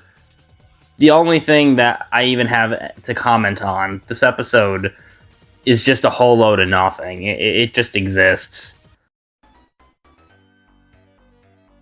That old bridge from episode 150, Toby Had a Little Lamb, gets destroyed. So Ruth is sent in to build a bridge, and she builds a walking bridge. Why? First off, it takes forever to actually get into the walking bridge point. Most of this episode is just spent on nothing, really, other than what kind of bridge are we gonna make? And then we finally get to the part where they make the bridge, and it just kind of happens. Toby crosses it. That's it. They don't even do an arc about him needing to get over his fears or anything. They just do nothing. Nothing happens in this whole episode other than this dumb bridge. It's the only part that's memorable. What a surprise. Another bad episode. Worst off, this is Toby's last important episode. What a sad way to go out. Finally, the last international episode. I never need to see any of these characters again. So Young Bao tells Thomas the story of why he has a tiger emblem on his tender. So he recalls a time where he met this majestic tiger and saved an engine who was pretty mean to him. This is a pretty good episode. Whoa. This is a good international episode? I couldn't believe it until I watched it, but no. This episode's actually pretty good. Made me like Young Bao. It actually fleshed him out more, showed him what he was about. It showed him why he's important to the Chinese railway. I'm impressed. This is an episode of the international stuff I recommend, and it's the last one. I'm kind of sad now because this proved to me that we could have had a bunch of episodes like this, but no. I at least accept that there's one good one of these. Just gotta look on the bright side. Pulls the express. He doesn't have to say that. Express coming through. I heard that. Gordon wants Rebecca to be more like him. However, when she somewhat tries to, Gordon gets into a crash. So Rebecca, I think, learns to be herself. I gotta say I think, because this episode just stops pretty abruptly. And, that's it. Other than that funny clip I played earlier, nothing stuck out in this episode, at all. I think the biggest problem is there's not even really a conclusion. This one just kind of stops. Meh. Kenji has to take a boat to Japan to return home. However, he doesn't want to do it alone, so he hides. So Hiro decides he'll go with him at the end. Yup, this episode sure did happen. I know I'm saying this all the time, but there's just nothing really much to this one outside the ending, which, yeah, it's pretty nice, and it's nice to see Hiro finally go home, but he's been on the island for so long, and he hasn't even mentioned missing his homeland since, like, season 15, so it just kind of feels like whatever, you know? Cleo experiences snow for the first time. However, she's very sad when it starts to melt, so she tries everything in her power to save the snow. It's fine. There's nothing really wrong with this episode. I would argue it's better than Cleo's initial episode. It at least tries to give her a little more characterization. But it's not really anything. She's upset that it's going to stop snowing, so Ruth makes a snow machine so she can enjoy it forever. I don't know, why not tell a story to appreciate things while they last? But nah, we can't have that kind of conflict anymore. Still, though, this episode's not bad. It's just whatever. Thomas dresses like a monkey to help out at the animal park. However, everyone, rightfully, makes fun of him, so he imagines them as animals. It's hard to shake the feeling that this whole episode's point was just to sell some toys of Thomas, Percy, James, and whoever dressed as animals. What am I supposed to say? It's just nothing. The only highlight I have is that this was the last Thomas episode to ever air on TV. What a way to go out. Here we are, the Royal Engine, the last produced episode. I didn't want to talk about them in airing order this time because I didn't want to end with the last episode. So, Topham is getting an award in London, and they ask for Thomas to go along with, as the Queen's son absolutely loves Thomas, and the two have to get to London on time. However, they hit very many trials and tribulations, but in the end of the day, Thomas and Sir Topham Hatt prove why they are truly useful additions to their respective railway. And I like this episode. No, really like this episode. This one's great. For starters, we have a Thomas and Topham episode more directly here. The two bounce off each other really well. In general, it just feels like a really good episode, in the sense that this is an episode genuinely proving why Thomas is the number one really useful engine. And I'm glad they didn't feel the need to shoehorn every major character into this finale. Percy, Gordon, James, they all appear a bit at the beginning, but they're not overly important to the plot. Instead, it centralizes on Thomas and Topham, arguably the two most important characters in the franchise, as we see them struggle, stress, and, well, generally have the biggest misfortune ever. However, when these two work together, there's nothing that can stop them. And the ending bit where it's revealed that Thomas brought the Queen's train, and that's where they get the award, was just so nice. The only little complaint I have is that they pointlessly brought back Beresford from the Journey Beyond movie, and he contributed nothing. But other than that, this is a great episode. Great way to end the TV show overall, and a great episode in general for Thomas and Sir Topham Hatt. Wow, Wubba's ending on a high note. Didn't expect that.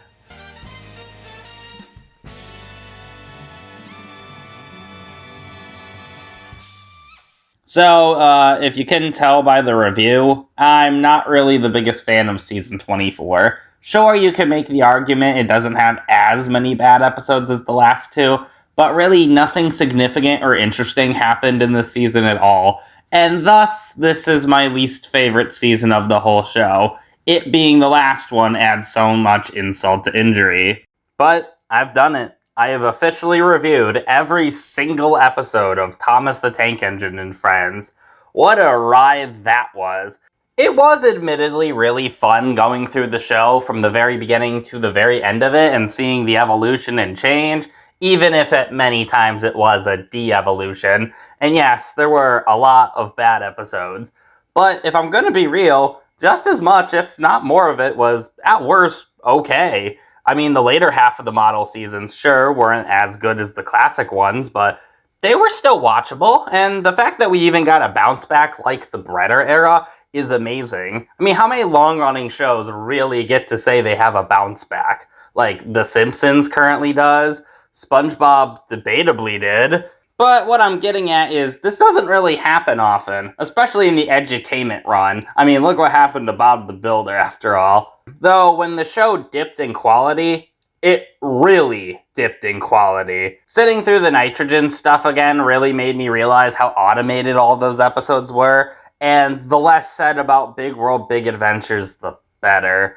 Honestly, Big World Big Adventures upsets me more because it came after the Andrew Brenner stuff, proving that Thomas finally could be good again, and then having to squander it because Mattel was terrible at marketing the show. Great. But what you really want to know now is, where does every episode rank? Well, that's what I'm here to do, as let's get started with ranking every Thomas episode. Starting with episode 584, all tracks lead to Rome, Minds of Mystery, A New Arrival, World of Tomorrow, Panicky Percy, The Inventor's Spectacular Bridge, Forever and Ever, Fiery Flynn, Ho Ho Snowman, Percy's New Friends, Toby in the Whistling Woods, Percy and the Monster of Brendam, Thomas and the Monkey Palace, Sodor Surprise Day, Up and Away, Henry's Magic Box, Thomas Goes to Bollywood, Jumping Jobywood, Thomas Toots the Crows, Trusty Trunky, Wonky Whistle, Kevin the Steamy, Race to the Rescue, Stuck on You, Thomas and the Dragon, Thomas's Crazy Day, Thomas and the Snowman Party, The Christmas Tree Express,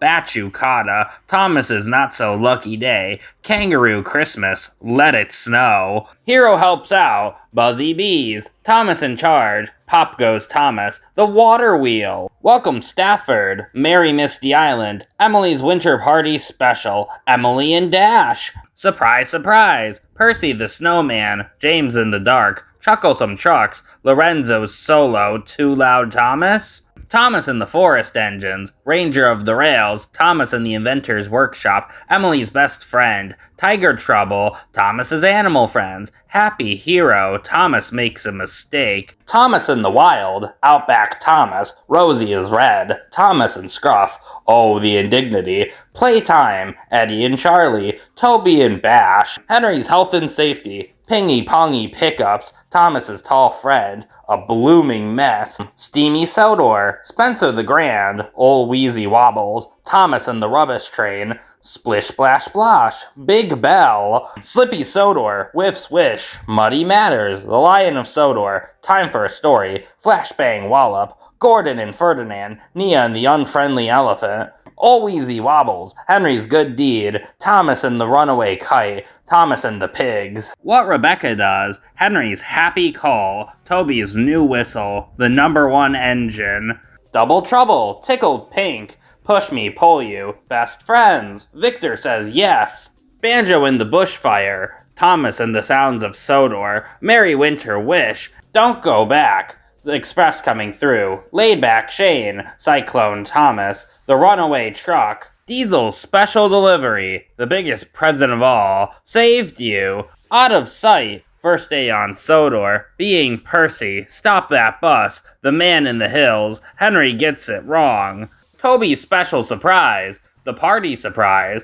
Tram Trouble, Duncan and the Hot Air Balloon, Rosie's Fun Fair Special, Thomas and the Billboard, Thomas's Frosty Friend, Jitter and Japes, Thomas Puts the Brakes On, Henry Spots Trouble, Ace's Brave Jump, Shankar's Makeover, Seeing is Believing, Crowning Around, Confusion Without Delay, Gordon Gets the Giggles, Thomas's Animal Arc, James to the Rescue, Edward Strikes Out, Skarloey the Brave, Thomas and the Big Bang, Topped Off Thomas, Thomas and the New Engine, Don't Be Silly Billy, Toby's Triumph, Skarloey Storms Through, Rheneas and the Dinosaur, Toby's Afternoon Off, Thomas and the Circus, Emily's Adventure, Saving Edward, Chickens to School, The Green Controller, The Other Big Engine, Signals Crossed, The Truth About Toby, Rocky Rescue, 3 Steam Engine Scruff, Thomas's Fuzzy Friend, Hide and Peep, Thomas Tries His Best, Thomas Gets It Right, You Can Do It Toby, Missing Trucks, Wharf in Peace, Sticky Toffee Thomas, Samson at Your Service, Samson Sent for Scrap, Steady Eddie, Percy in the bandstand, the flatbeds of fear, Heave Ho Thomas, Emily in the middle, Mountain Marvel, Ding-a-ling, Thomas in Trouble, Season 11, Thomas and the Golden Eagle, Too Hot for Thomas, Thomas and the Tuba, Percy's New Whistle, Percy's Big Mistake, As Good as Gordon, Henry and the Wishing Tree, Smoke and Mirrors, Sir Handel in Charge, Percy in the Left Luggage, Thomas's Tricky Tree, Stuck in Gear, Steamy Stafford, Percy's Parcels, Thomas and the Stinky Cheese, Thomas and the Jet Plane, Molly's Special, Cleo the Road Engine, Henry's Lucky Day, Tuneful Toots, Thomas and the Rainbow, Deep Trouble, Counting on Nia, Saving Time, Toby Feels Left Out, Which Way Now, Cleo's First Snow, Kenji on the Rails Again,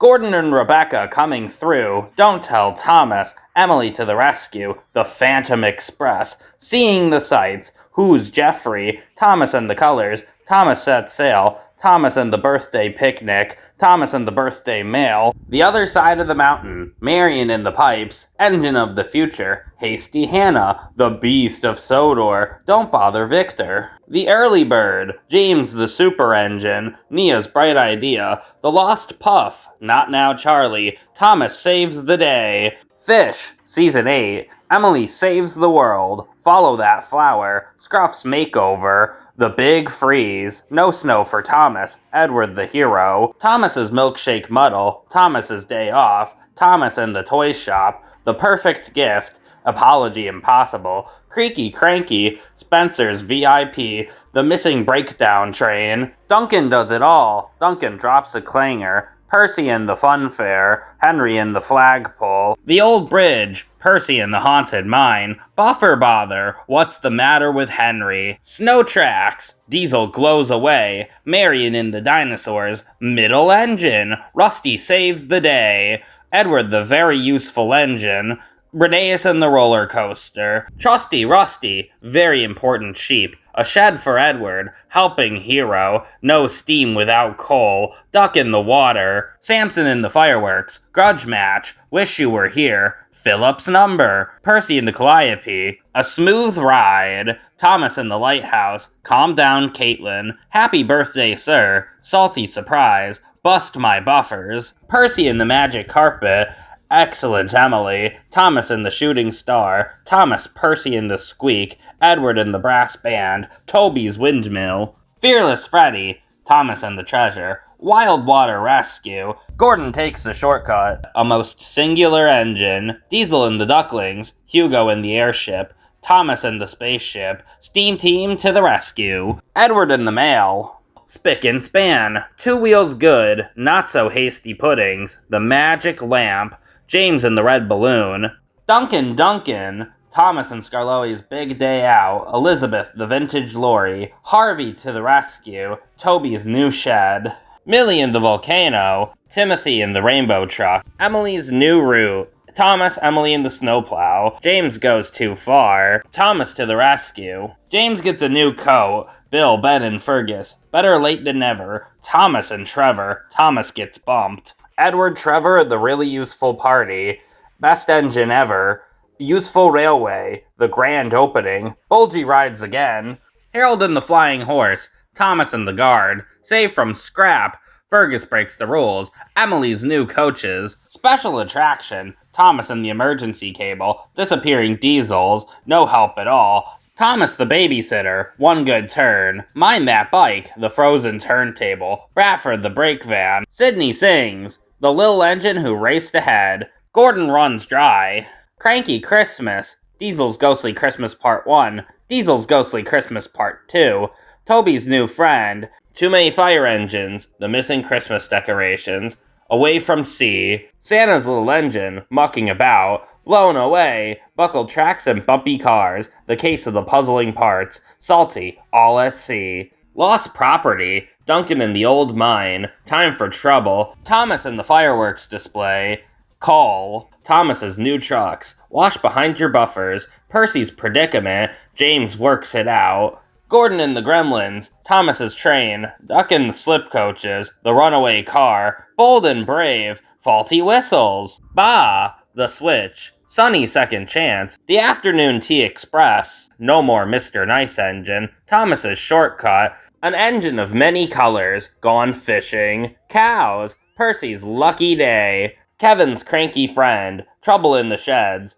Emily's Rubbish, Daisy's Perfect Christmas, Edward the Great, Thomas's Christmas Party, Edward and Gordon, The Great Little Railway Show, Thomas and Stepney, Percy's Chocolate Crunch, Peace and Quiet, The Trouble with Mud, Diesel Do Right, Thomas and the Trucks, Philip to the Rescue, Cranky at the End of the Line, New Crane on the Docks, The Runaway Engine, Snow Place Like Home, James and the Coaches, Salty's Stormy Tale, Tender Engines, Emily Knows Best, Reds vs. Blues, Yon Bao and the Tiger, Home at Last, Passengers in Polish, Toby's Discovery, A Surprise for Percy, The Way She Does It, Thomas and the Rumors, A Bad Day for Sir Handel, Ryan and Daisy, The Christmas Coffee Pot, Keeping Up with James, Heart of Gold, Thomas and the Royal Engine, Thomas and the Storyteller, Free the Roads, The Thomas Way, Slow Stephen, PA Problems, Wayward Winston, The Smelly Kipper,